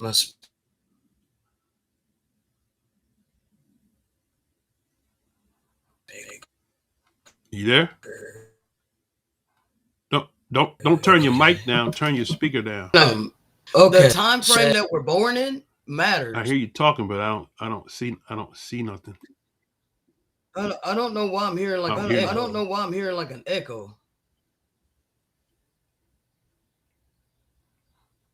You there? Yeah, I'm hearing an echo. Yeah, I'm hearing an echo. I'm hearing but your mic went out twice. Because if I turn my speakers down, and I can't hear you. And I'm gonna take you out and bring you back in. So I don't know what's going on there. Okay. So just hit the link again and come back in. Okay. All right. Okay. Anybody want to come in? You can hit the link. For some reason or another, I heard him at the beginning and then he stopped. But I want to because the thing is that. Hold on a second. What am I doing here? Let's see. Daniel was blessed in Babylon. That's correct. That's correct. Daniel was blessed in Babylon. Right.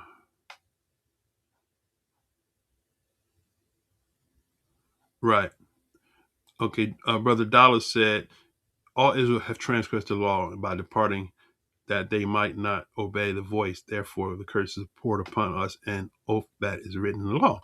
Correct. So that's true. So, but the question that what I'm offering the flip of that is that if we go to Deuteronomy 28, where we get the blessings and the cursings, right?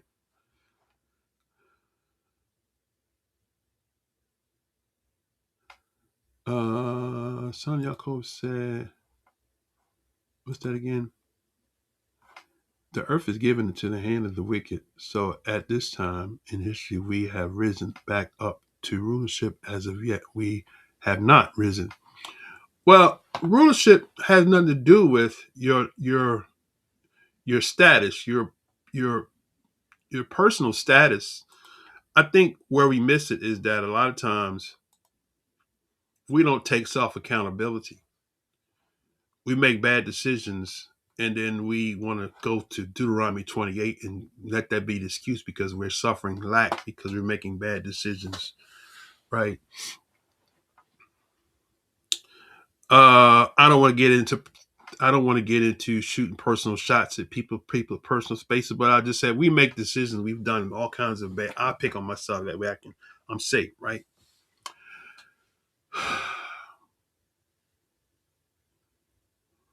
We get sick. In my case, I got sick, right?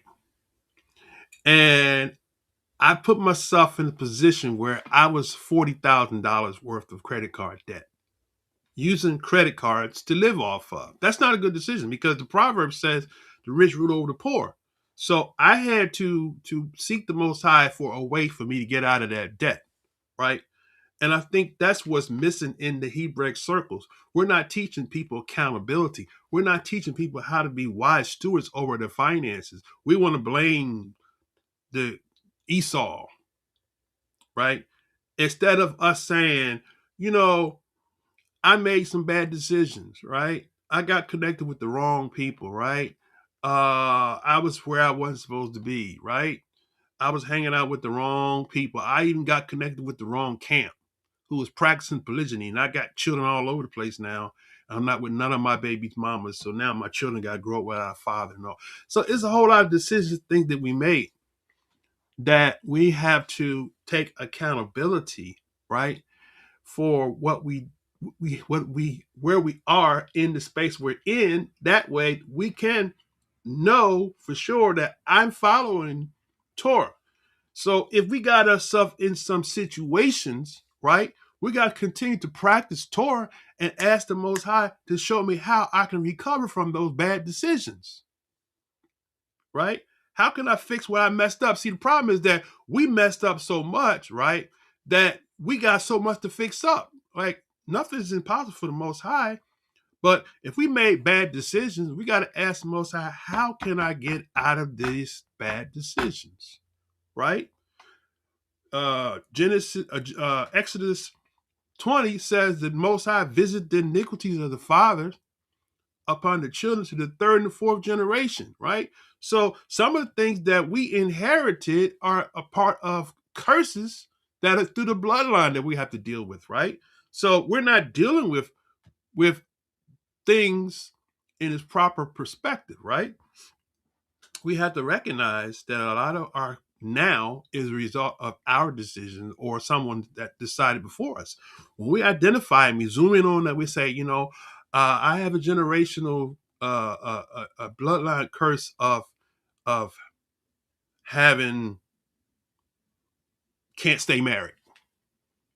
Okay, so where did it start? Is it that I can't stay married because I'm making decisions to connect with the wrong people? Or is it something that I have inherited in my DNA that I don't have tolerance for relationships? When I get upset or angry with a relationship, I kick it to the curb, right? So those are things we got to deal with. We got to deal with the spiritual matter, right? But we cannot just say we can't have in captivity, because there are reasons why we are in conditions we're in.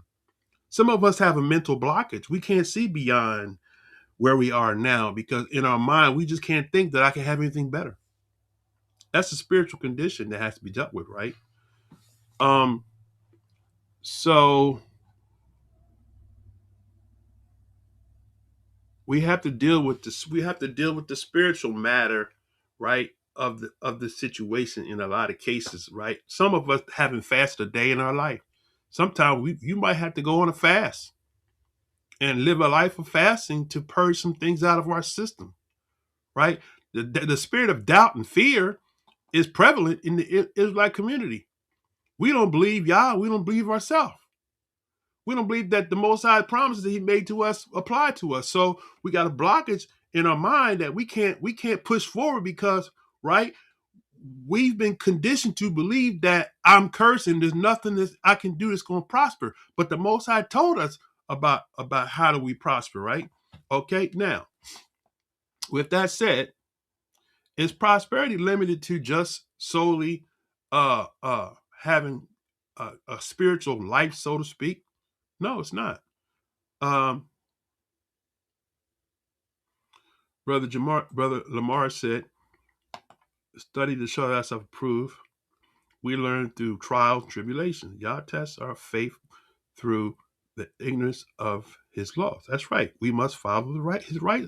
There you go. That's what I'm saying right here, my brother. I think that a lot of people are not really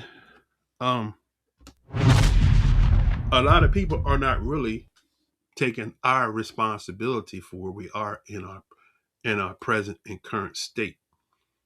Many of us are in the current state because of our own decisions, our stubbornness, right? Parents, he said, honor your mother and your father that your days might be long, right? Some of us hate our parents. Parents wanted to try to correct us, and some of us didn't want to be under my father's roof. So we moved out at a young age, got married, had a bunch of children, never was compatible with the mate we're with.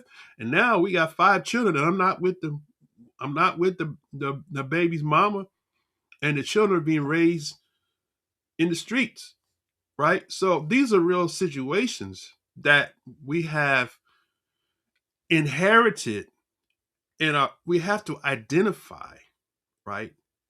Why is it that I can't push forward? Because the Most High said, right?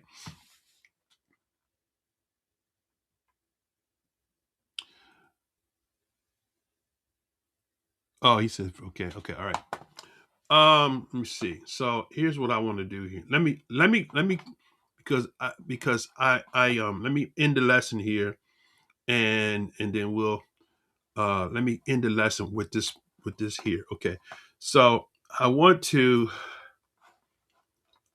close out with Deuteronomy 30 in a minute, but I had to close out Google completely because it froze my PC. Right. Okay, let's see. I have some verses that I didn't read, and I want to share on the subject, and then we'll get off into um, a conversation for anyone that may want to come in and have further questions, so forth. But we need to have some sessions on um, various different generational curses that have been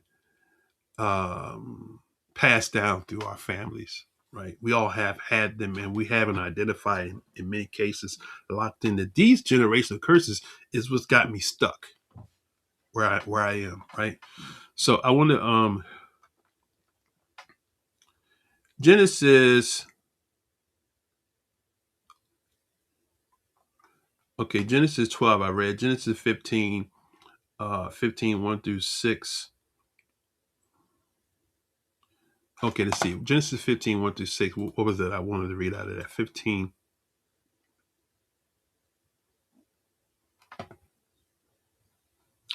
Okay, I don't want to read that. That's a little lengthy. It's talking about the promise he made to Abraham's seed, right? Okay, so we kind of covered that. All right.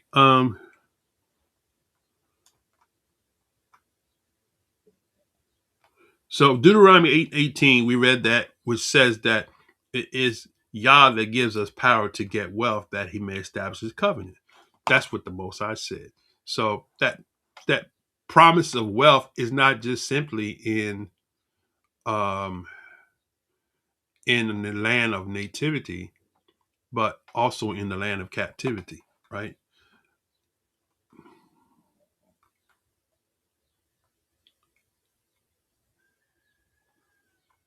Okay. Okay, this Proverbs 22 and 4. I'm gonna read this one here. Okay, Proverbs 22, 4. These are some things that prevent us from seeing the prosperous wealth and prosperity and riches in our space, right?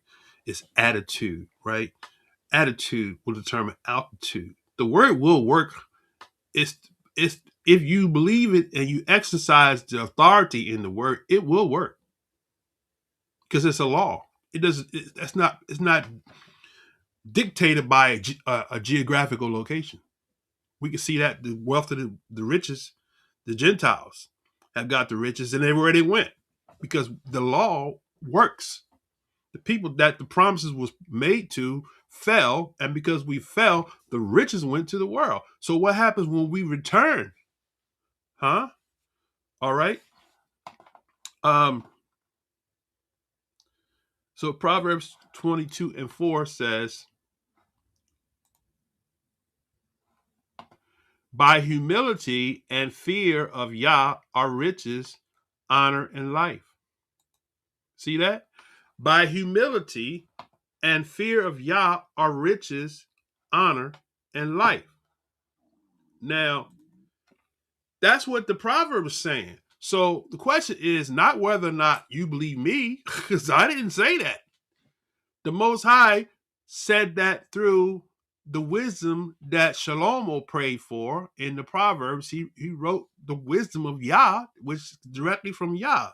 Shlomo prayed to the Most High for wisdom, and the Most High blessed him with wisdom. And because of that, he made a statement that by humility and fear of Yah are riches and honor and life. Right? But look at the next verse. The next verse says, thorns, snares are in the way of the froward. He that doeth keep his soul shall be far from them. Right? So then you go down to the verse that we have never really applied, but it's always been there. It says the rich rule over the poor, and the borrower is a servant to the lender. Right? He that soweth iniquity shall reap vanity, and the rod of his anger shall fail. So if we're sowing iniquity, we're going to reap vanity. But if we serve Yah in humility and fear, then we have no other option but to expect wealth, honor. Look, honor is the word kabod. We honor kabod, weight, splendor, copiousness, right? If we are humble and we fear Yah, we should expect riches, honor, and life. It doesn't change. The law works. It doesn't matter where you are. It's a law. We say we follow Torah, but Torah gives us laws and gives us instructions how to walk in the fullness of it. And because we don't have it, we cannot make excuses and make the devil greater than Yah, or make the oppressor greater than Yah. We have too many stories of people that are in the captive lands, even today, that are blessed. Now, somebody said, well, Oprah Winfrey got riches, but she's not keeping law, statutes, commandments. Well, I don't know her DNA. I don't know if she's an Israelite by ethnicity. I don't know. Maybe, maybe not. But the reality of the matter is that the principle of finance works whether or not you're keeping the law, statutes, commandments. You can be rich and not be serving the Most High. But there are certain protocols for Israelites that it won't work for a disobedient Israelite. You know, maybe she's not an Israelite by ethnicity. Tyler Perry, maybe he's not an Israelite by ethnicity. I don't know. Did he sell that? I don't know. I don't know his personal space, right? But look, the thing of it is that what I'm trying to get Israelites to see is that it's a spiritual law. It's a spiritual law. I've never been a poor person. And I wasn't always walking in the law, statutes, commandments of the Most High. But I've never been poor. Okay? I've never been filthy rich to where I, hang with the life of the rich and the famous. Probably because I was too religious to be in those circles. But anyway, so that proverb says, by humility and fear are riches and honor and life. What you gonna do with that? That law is not predicated upon whether you're in captivity or not, right? So that's right, the sun shines on the wicked as well as the just. So it's kind of like, hold on a second. What did I do? Okay.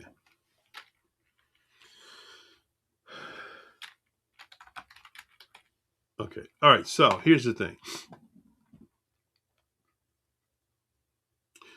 Torah is right. Whether I believe it or whether I've been indoctrinated by my moray to believe that I gotta be poor because I'm in captive lands. Does your moray's word override what the scriptures say? I hope not. Then you making him to be your savior, or her if it's a woman, right? So now, here's another one. Psalms 128. Let's go to Psalms 128. All right, Psalm 128. The question is, do you believe Yah's word or not? Okay. Psalms 128 says, blessed is everyone that fears Yah, that walketh in his ways. For thou shalt eat the labor of thy hands.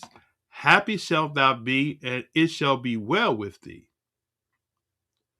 Thy wife shall be as a fruitful vine by the sides of thine house, thy children like olive plants round about thy table. Behold, that thus shall the man be blessed that fears Yah, right? Yah shall bless thee out of Zion, and thou shalt see the good of Jerusalem all the days of thy life. Yes, thou shalt see thy children's children, and peace upon Israel. Okay. Now, so some things are geographically stated, but some things are specifically laws that are not governed by geography, right?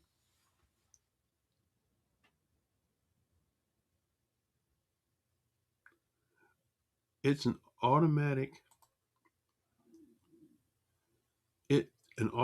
thing when we're under captivity of the worst of the heathens that's requiring the worship of their deity. You're right. But here,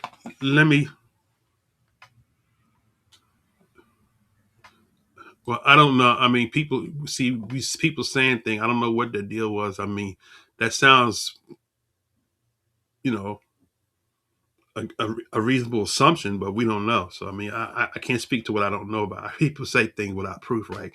I deal in facts, so I don't know anything about what Oprah or Tyler deals that they made, right?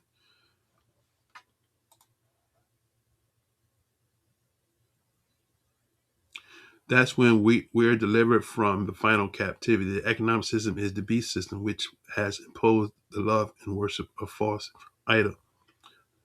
Okay, so if that's what you're saying, then if that's true what you're saying, servant of the Most High, then why do we work?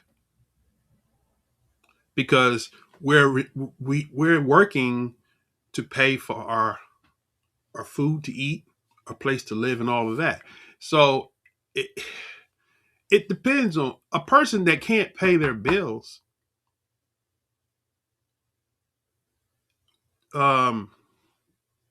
People are on different levels. Okay, I'll make it simple like this. Good to see you, like to Good to see you, my brother. I'll make it like this. Okay, I'll make it simple like this. Okay. Poverty is okay, serving the Most High. I'm gonna let you come on. Let me finish my lesson because you're taking me away from what I'm trying. The thing I'm trying to point out is this here. You could talk doubt because doubt is just simply disbelief and disobedience in a intellectual way. Right. Doubt is the enemy of obedience. Right. So now, Psalms one. Let's see. So that was 120, 28. Okay, this here's another Psalms here. These are Psalms. This is Psalms 1. Okay, Psalms 1. I'm gonna finish reading these and then I'm gonna close out. So I'm not going to entertain any comments. Anybody want to come into the stream after I'm finished, I'll bring you in, let you speak your piece. One thing I would say, don't come at me with no doubt and unbelief, because I'm gonna chop you up. Because I don't do doubt and unbelief here. Now, if you go to one of them congregations where they talk about the power that the wicked got over us, then that's the congregation where you need to belong. I don't give the power. I don't give the enemy power over me in my space. So that's the whole thing with that. Now, so let's go back in here. All right, so I can wrap this baby up. Psalms 1:1 says, blessed is the man that walketh not in the counsel of the unrighteous, nor standeth in the way of sinners, nor sitteth in the seat of the scornful. But his delight is in the law of Yah, and in his law doth he meditate day and night. Right? And he shall be like a tree planted by the rivers of the water that bringeth forth his fruit in his season. His leaf shall also not wither, and whatsoever he doeth shall prosper. Right. So that is not a geographical profession. Although we know that, was this the Psalm of David or was this one of the other Levites? I think this is one of David's, King David's. Okay, so he was the king. Okay, but it goes deeper than just a geographical location, because we just showed you in Deuteronomy 30 that the blessings would be on you in the lands where we scattered, blessings and cursings. Okay, now, and we'll show you, if I remember, I'll show you the prophecy that we talked about. Just like Israel came out with great substance in Egypt after the 400 years, for those that believe what happened back then, and so for those that believe it's a parallel, that can apply. And there's something else that the prophet said, right? In Isaiah. We'll read that in a second. All right, so that's Psalms 1. Okay, Psalms 25 and 10. Psalms 20, let's go to 25 and 10, right?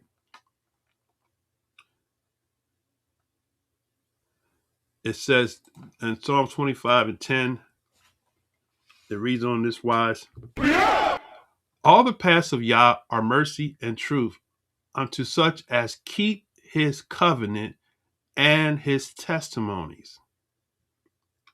The paths of Yah are mercy and truth unto such as keep his covenant.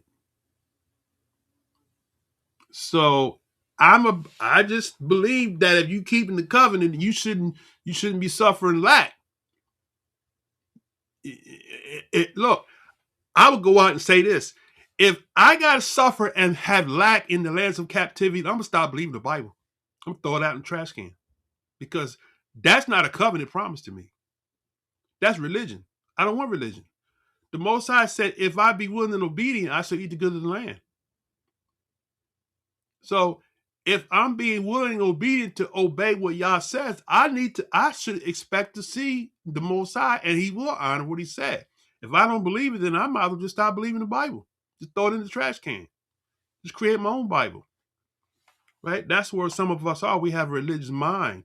We can't receive what Yah has for us because we got religion on the brain. We got excuses. It's time out for excuses. Okay? This is Proverbs 20 and 7. Let's go to Proverbs 20 and 7. All right? 27 says, the just man walketh in integrity. His children are blessed after him. That's Proverbs 27. Okay? Let's go to Proverbs 3 and 13. Okay, Proverbs 3 and 13. Happy is the man that findeth wisdom, and the man that getteth comprehension. What is the word? Is sabun, intelligence. Oh, I like that even better. Happy is the man that findeth wisdom, right? That's kokma. Man that finds wisdom, and the man that getteth, right, intelligence. The man that gets tabun, intelligence by implication, and argument by intense caprice, right? So to believe that every Israelite got to be under curses is not intelligent. That's religion. That's Hebrew Israelite religion. Every Israelite is not going to be under the curses. I bear witness to that. Okay.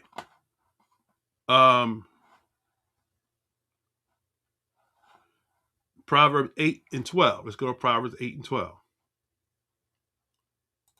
Okay. Like I said, I mean, if you offended about prosperity, you don't think it's for you, then you just stick with one of them camps that believe that you curse and you're gonna stay under the curse. If you want more and you believe that you can take the Most High at his word, then this is the channel for you. If you want to stay in the muck and the miry and complain about what the heathens is doing to you, then you need to stay with those camps that's doing that. I guarantee you, I say this much. I bet you those leaders ain't suffering. Like the ones that run them congregations ain't suffering. People like Bishop Nathaniel, he ain't suffering. Y'all gonna leave me alone. All right, where was that? Proverbs 8 and 12, right? I wisdom dwell with prudence and find out knowledge of witty inventions. How about that? The fear of Yah is to hate evil, pride, arrogancy, and the evil way, and the forward mouth do I hate. Counsel is mine, and sound wisdom. I am comprehension or intelligence, right? Is that right? Intelligence, understanding, comprehension, but not. Okay. I have strength.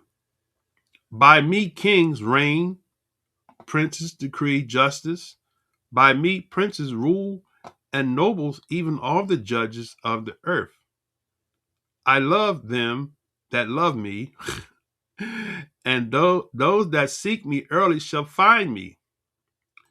Riches and honor are with me, yes, durable riches and righteousness. Man, What you bringing to the table, brother?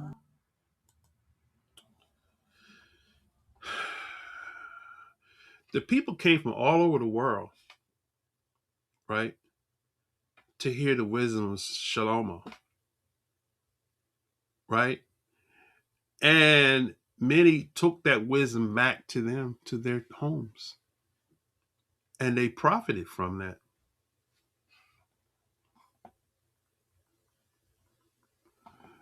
Let's see. So let's go. That's a song. That's 8. Let's go to Isaiah 33. Isaiah 33. I have a few more left, and I'll be finished. Isaiah 33. It's after 11 now. 11:30 now. I went past my time. That's because I entertain.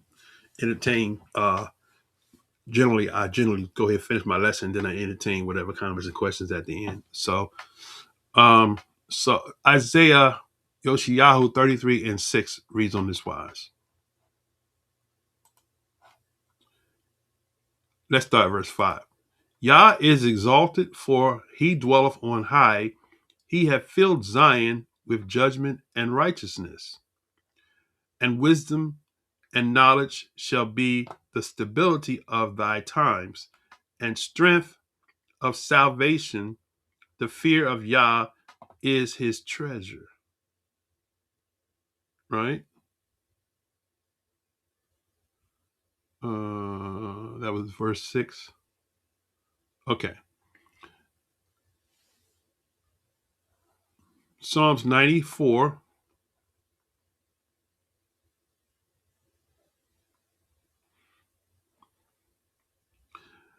Psalms 94.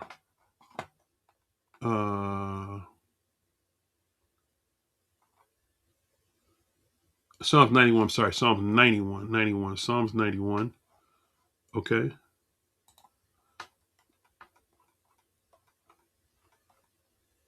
Psalms 91.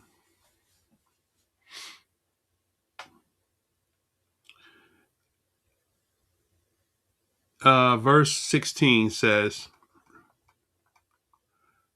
with long life will I satisfy him and show him my salvation.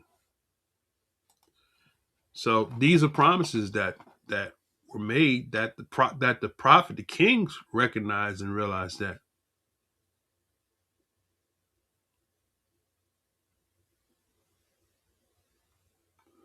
Okay.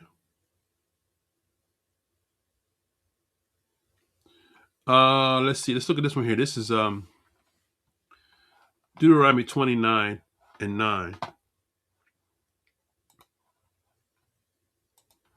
29 and 9 says what?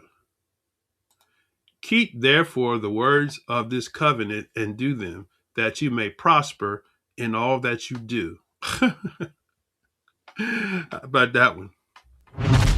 Keep therefore the words of this covenant and do them, that you may prosper in all that you do.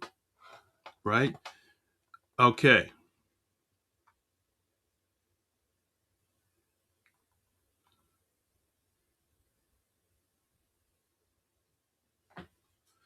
Uh, let's see. Here's Joshua 1:8. Joshua 1:8 says, all right, everybody know this one here. This is the key to prosperity in wherever landmass that you're in. Okay. He says, this is Joshua, not Judges, Joshua 1. I had the wrong verse. Joshua 1:8 says, this book of Torah, right, shall not depart out of thy mouth, but thou shalt meditate therein day and night, that thou may observe to do all that is written therein, for then thou shalt make thy way prosperous, right? What's that word? Salak, to push forward. Thou shalt make thy way prosperous. So the Most High wants us to be prosperous. And just in case you don't, you limited to this, the rule of the heathens. Oh, we're in the heathens' land. He said, whithersoever you go. What you gonna do with that? Right? See, we making excuses why we can't operate in the prosperity. But the prosperity is not the enemy. We make the enemy greater than Yah. When you say because we're under wicked rulership of the heathen, the earth is given to the hands of the wicked. So, in other words, you should just die. You should just starve and just die, because you don't believe that. Why work a job? Why go to a place of employment to have money to buy food for your house if the wicked is in control? Just lay that sit right there. Why go into the city? Why go into the city? Why don't you just go and get a little space and just go into a little hole and just die? If you don't believe that you can your level of success is not hindered to you by the wicked. Your level of success, if you follow the scriptures, if you follow this channel, your level of success is dependent upon your obedience to the Most High. That's who controls. That's what controls your success. We just read it, Joshua 1:8. This book of the law shall not depart out of thy mouth, but thou shalt meditate therein day and night, that thou may prosper, that thou mayest observe. That's the problem. We don't have enough people observing, right? You're not guarding the law of the Most High. That's what that word shama means, to guard. That if you shall meditate day and night, that you may observe to do, right, according to all that is written therein, for then thou shalt make thy way prosperous, right? And then thou shalt have good success. Huh? Verse 7 said, whithersoever you go. Right? So look, you're only hindering your own self when you believe that foolishness, that you in the wicked land and therefore you're going to suffer. Because there are plenty of Hebrews that are not suffering like you. I know rich Hebrews that got money, that's serving Yah, and they ain't broke. And they're making plans to do some things to help the people that want to come up. It's the day for excuses is over. You making the enemy greater than Yah. You might as well serve the enemy. If the enemy's got more power, right? You know what Paul even said, greater is he that's in you than he that's in the world. If the greater one is in you and you making excuses why you can't have because the one he's greater than you, then you making the wicked more powerful than the Most High. We don't believe. We think we supposed to be the tail because verse 16 through 30 through 68 is for those that disobey the covenant. Those that walk in obedience to verses 1 through 15 are to see the blessings. So the blessings and the curses is not predicated upon who's in charge. It's who you serve and who you're following is going to determine your success or your failure. Can I get amen? Amen. All right. First King, I got a couple more verses here. 1 Kings 2 and 3. All right. 1 Kings 2:3 says,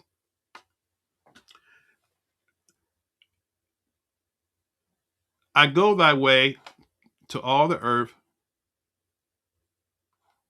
I go thy way to all the earth.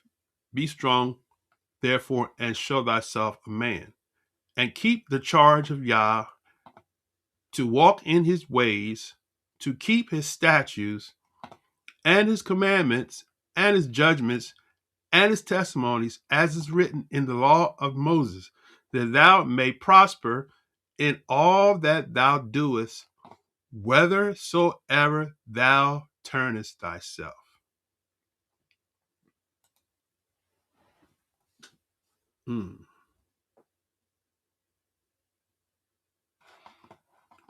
Psalms 118.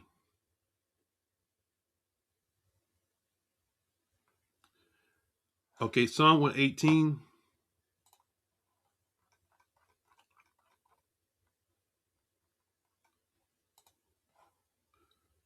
118:25. Save now, I beseech thee, O YAH. O YAH, I beseech thee, send now prosperity. The verse 4 that says, this is the day which YAH hath made. We will rejoice and be glad in it. Save now, Yasha, I beseech thee, O YAH, I beseech thee, send now prosperity. Right? Okay. That's 118:25. Proverbs 10:22.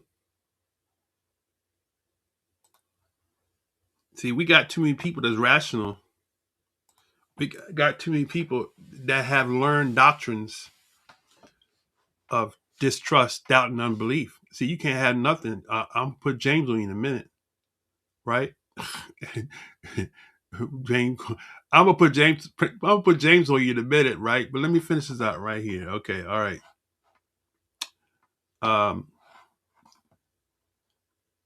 What I say? Proverbs 10:22.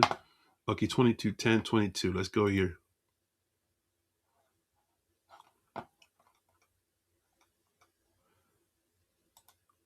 The blessings. Oh, this is good right here. How about that? Let's read this verse right here. The lips of the righteous feed many, but fools die for want of wisdom. Right?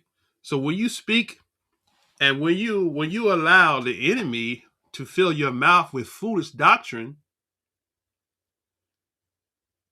it says that the lips of the righteous feed many, but fools die for the want of wisdom. That lacks wisdom. When you are allowing your oppressor to become greater than your Elohim,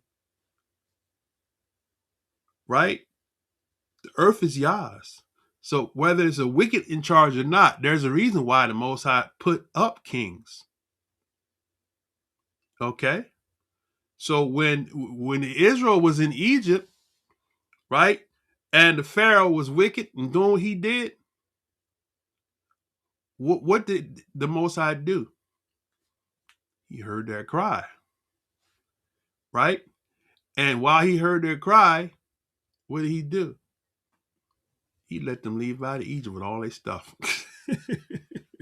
And that's what's going to happen when we leave out these captive land. We leaving out a great substance, right? All right. But that's not wisdom when you speak. That's foolish talk, because if the wicked's in charge, then you working and getting a paycheck from the wicked. Just tell your wife, if you have any kids, tell your wife and your kids, look, we in the wicked system, we're not gonna do nothing. We're not even gonna use the electricity. We just gonna just go into the atmosphere, into the wilderness. I'll support you, but I'm not rolling like that. I'm gonna trust y'all. Okay, now here we go. So verse 22 once again says what? The blessings of YAH, it maketh rich and addeth no sorrow with it. Okay. That's the blessings of Yah. All right, now let's see where we at. Proverbs. So that was Proverbs 10:22. I mentioned about Solomon asked for wisdom. That's 2 Chronicles 1:11. And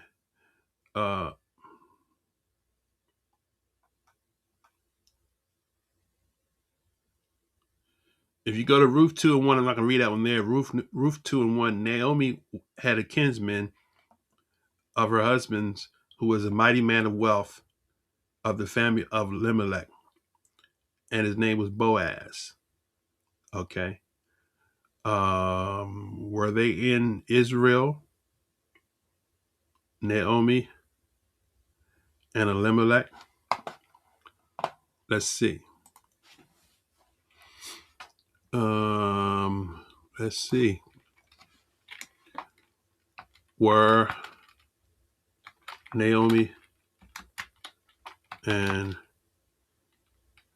who was it? Elimelech in Israel,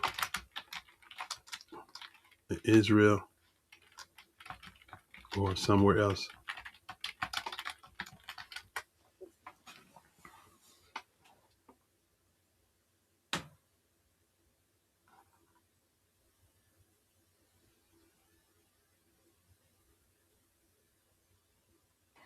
So, this debunks that statement there. I already knew the answer, but I wanted to see what I wanted to see what Google Gemini would say. So check this out, my brother. If you're not going to serve the Most High, it sounds like you're serving the enemy with those negative.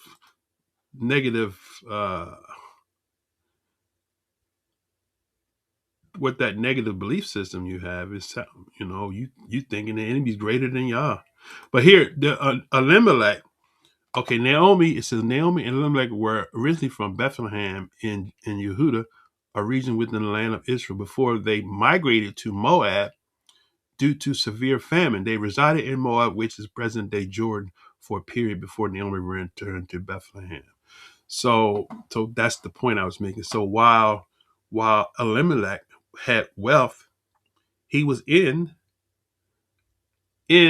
Jordan, not in the land of promise. Okay.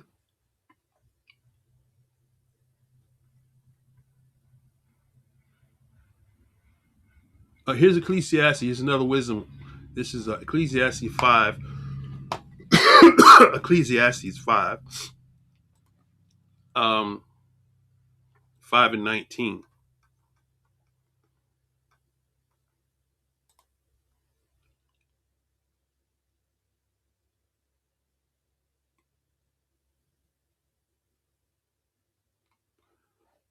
Every man also to whom Yah is given. Let me see. Hold on a second.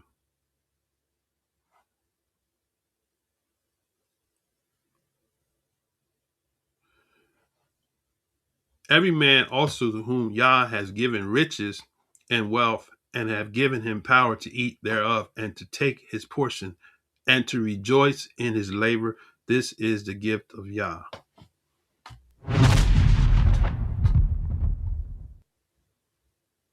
Okay.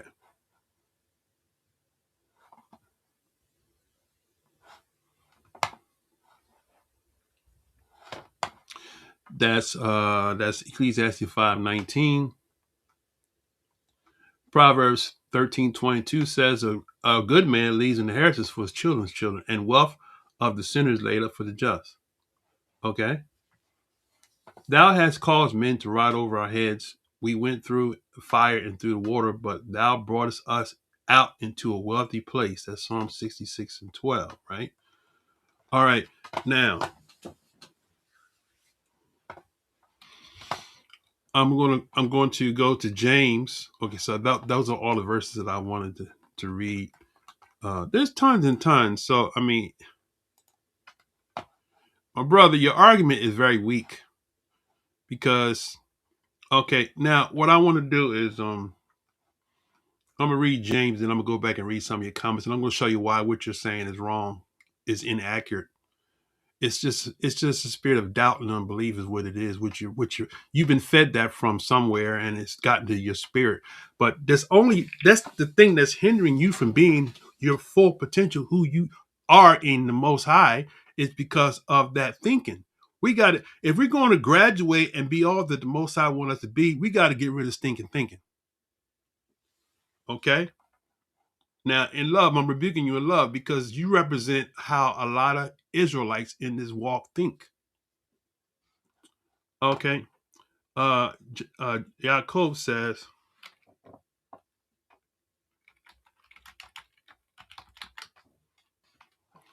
okay, let's see.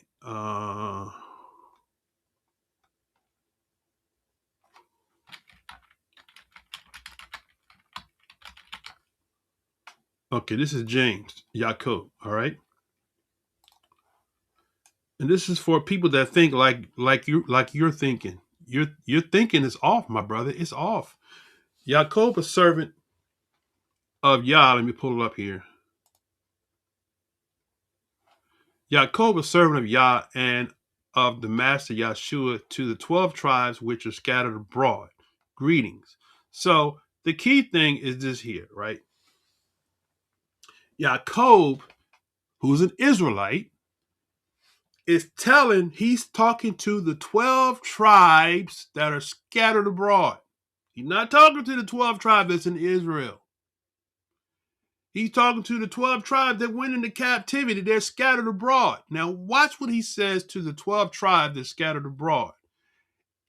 After the Mashiach's death, here's a man that's saying this to the people of the book who are in captive lands. All right, let's go.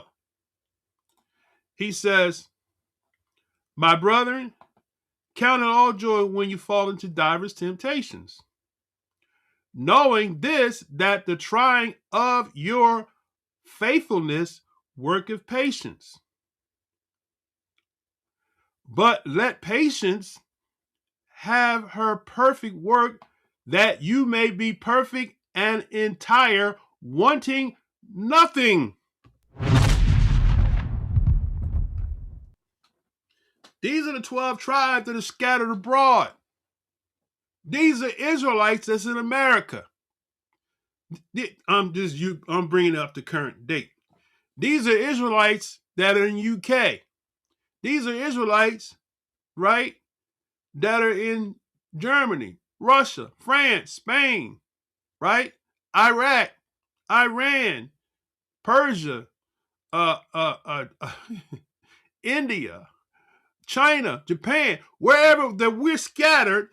This Yako, the anointed man of Yah who embraced the priesthood, is telling them, right, that if you believe, watch what he says here.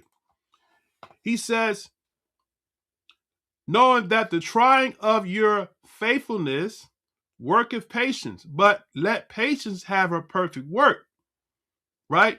Not make excuses, but let patience have her perfect work,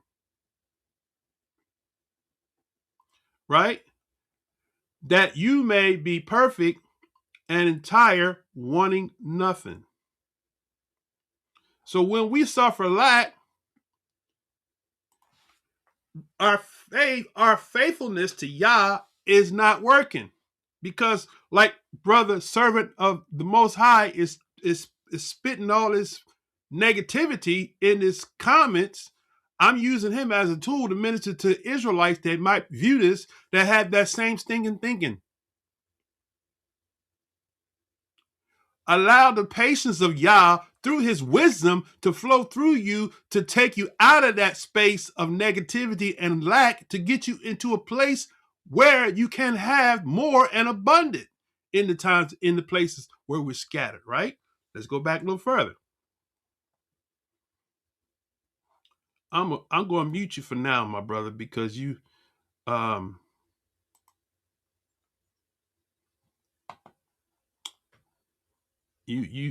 stuck. So you need to, right now, you need to stop texting and need to listen for a minute. Okay, now Verse 5, this is for you, serving the Most High. He said, let patience have her perfect work, that you may be perfect and entire, wanting nothing. Right? So you have to exercise patience in the captive lands, because he's talking to Israelites scattered abroad. If any of you lack wisdom, listen, let him ask of Yah. So the negativity that you are spitting in this chat, in this live feed before people who don't believe like you, who want to trust the Most High for the promises, right? You lack wisdom, right? So the Most High brought you into this space for you to get some wisdom, so you can learn some things, so you won't have to be spinning around the same old space and using excuses to not excel, blaming the white man, blaming everybody else for your failures in life, because you failed to follow through with obeying Yah's law, statutes, and commandments to see the result that he promised for those that would obey, right? So now, let's go back in. He said, if any of you lack wisdom, let him ask of Yah, that giveth to all men liberally, and upbraideth not, and it shall be given him. Now stop for a second. What did King Shlomo ask for, right?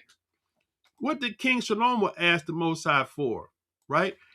King Shlomo asked the Most High for wisdom.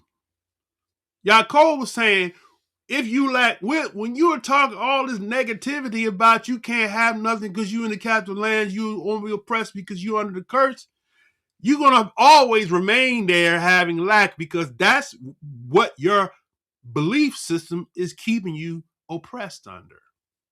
That is demonic activity is what it is. Okay?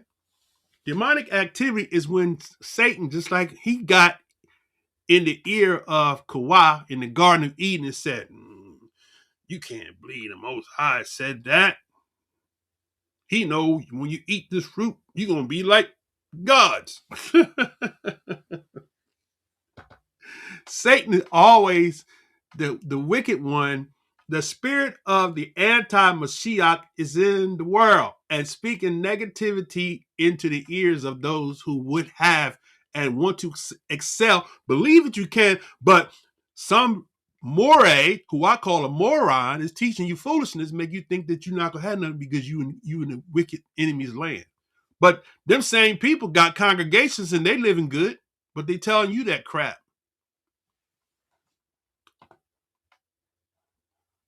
Okay.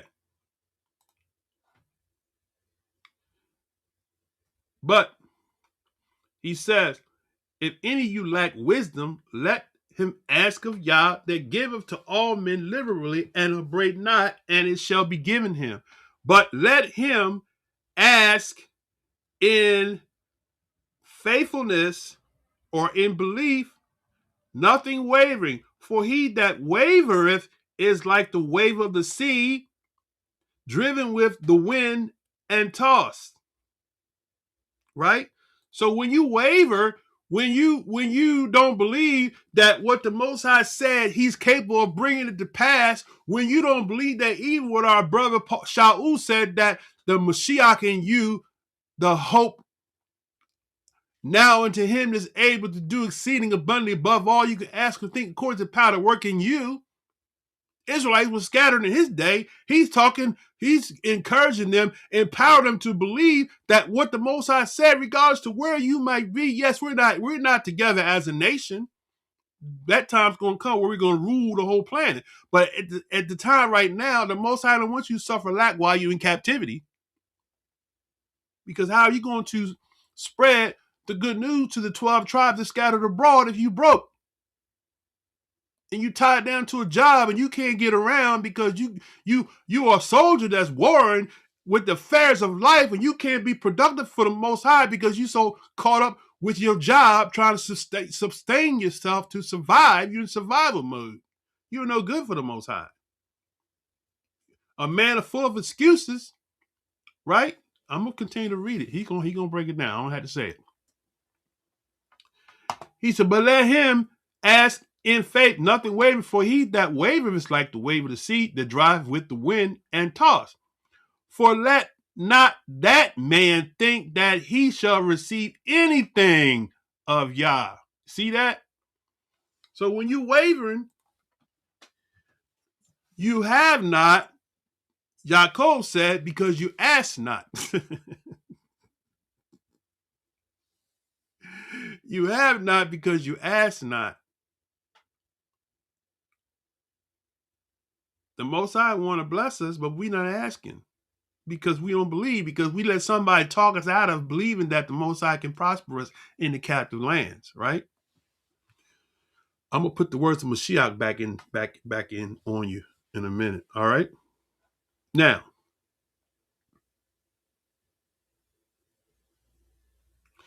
verse 8. So to all y'all that had that stinking thinking, that think, oh, we're not going. The Bible says the poor are gonna have all, which is always right. That we knew that was in the Tanakh. We had rich and poor, and we can show you that in the Tanakh too. All right, now, so he said, verse 7. For let that man think that he shall receive. For let not that man think that he shall receive anything from Yah. Why? Because a double-minded man is unstable in all his ways, right? Let the brother of low degree rejoice in that he is exalted. Wait a minute, brother. Wait a minute.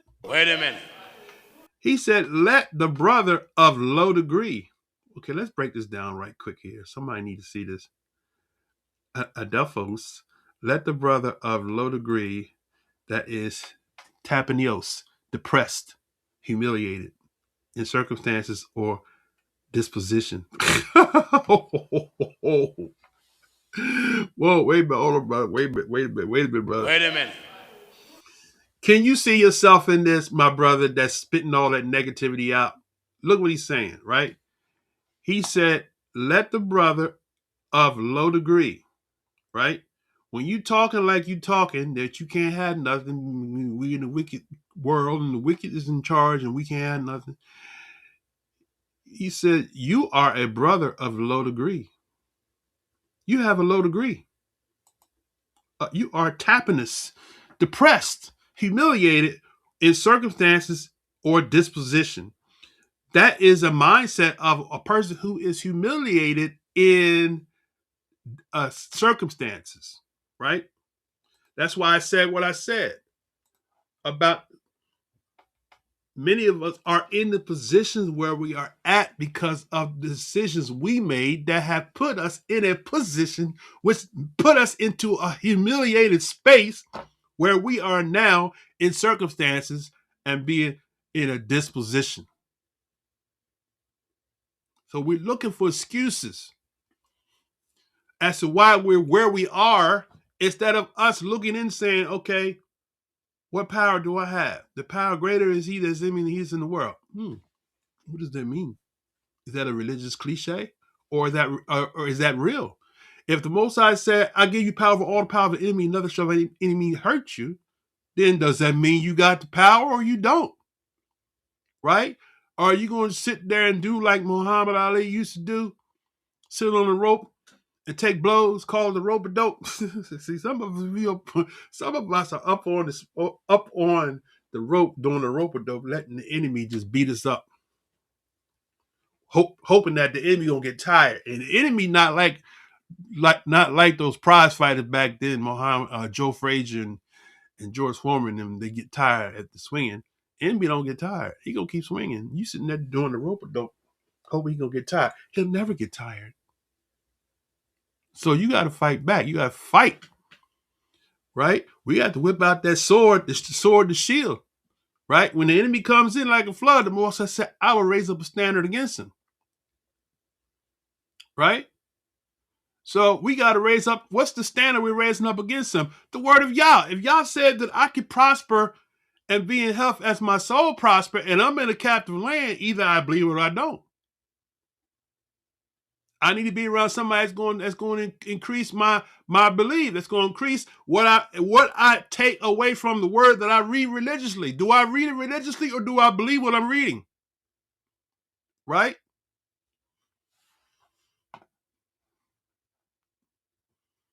Some of us, we just religious. We just carry a Bible and we just got cliches because this is what our moron told us.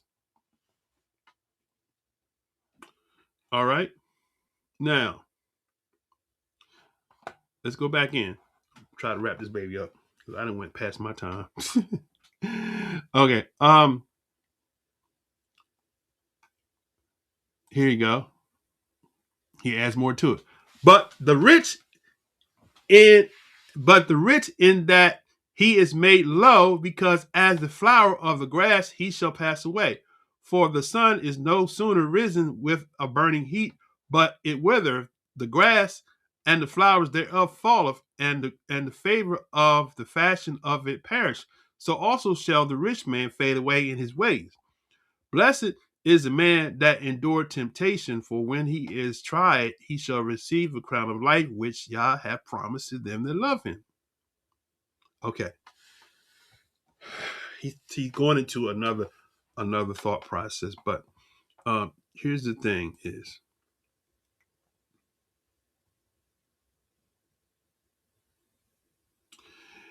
I'm gonna close with this here because I'm past my time. I have to go to another class. I say this in all sincerity to the brother that put all these comments in of negativity, and he has tons and tons of them. First Maccabees, wicked men.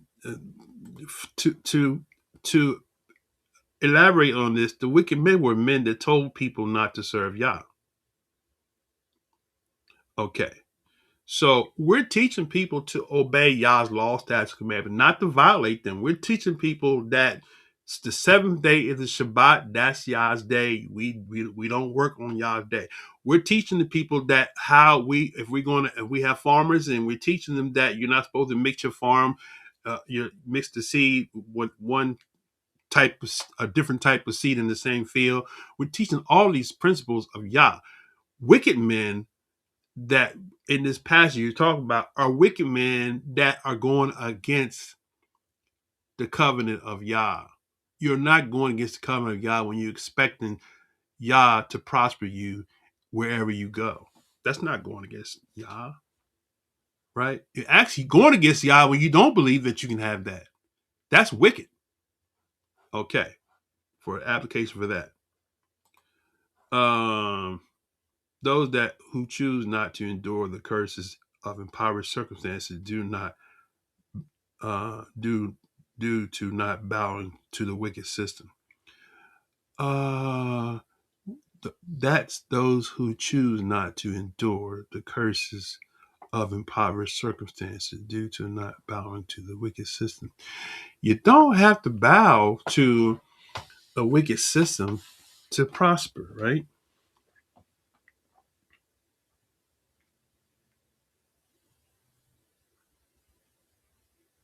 Okay.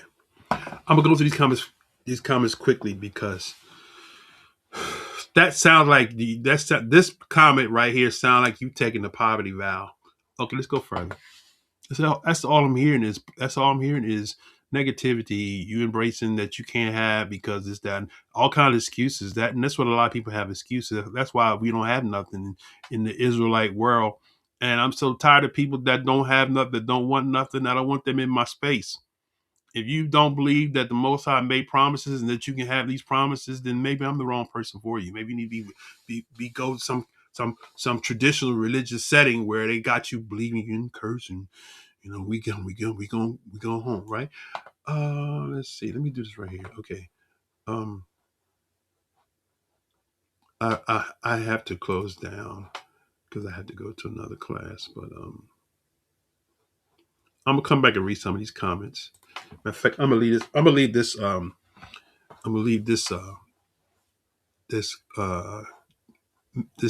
this message board up so I can go back and maybe I'll do a little quick response video to that. But for now, I'm gonna go ahead. I'm not gonna offer anybody to come too, because I have to go to another class. So we'll have to pick this up at another time. So I'm going to close out and